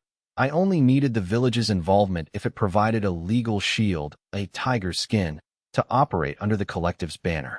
Without the commune or brigade's backing, I had no incentive to act as a benefactor. I only engaged when it served my interests. Most villagers wouldn't grasp this. My preference for hiring unregistered outsiders over locals already showed my reluctance to deal with the village. Huang Sui sighed, realizing the old party secretary's dedication might be misinterpreted as corruption by the villagers. I remained indifferent, prioritizing my own interests above the villagers' opinions. This was essentially labor dispatching. By paying in work points, I shifted liability to the brigade, insulating myself from potential fallout. With the commune bearing the responsibility, I minimized my own risk while gaining the protection of their authority. I couldn't outright refuse the secretary, who held significant power in that era. In this climate, individuals couldn't trade, but collectives could. Procurement agents dealt exclusively with the collective, while villagers could sell wild game to licensed agents. Selling to private individuals was illegal. Aligning with the commune provided a vital safety net against trouble. This official skin drastically reduced the risk of jealous neighbors causing problems. I left to tell my team about the secretary's proposal. I explained that rotating the porter work might impact their individual earnings. However, I argued that the brigade and commune's backing would ensure long-term stability and higher profits for everyone. I persuaded them to avoid conflict, as I didn't want to alienate my fellow villagers. While porter income would drop, I pushed them to join the hunting team, where they could earn a larger share of the profits. I warned that porter work was unskilled and replaceable. If they didn't adapt, I might eventually replace them with other villagers. They understood my position. I couldn't afford to offend the secretary. In that era, the secretary controlled travel permits. Offending him meant being unable to travel or even stay in hotels. Without ID cards, official unit permits were the only way to secure lodging. Offending the village head made daily life impossible, as he could easily obstruct them.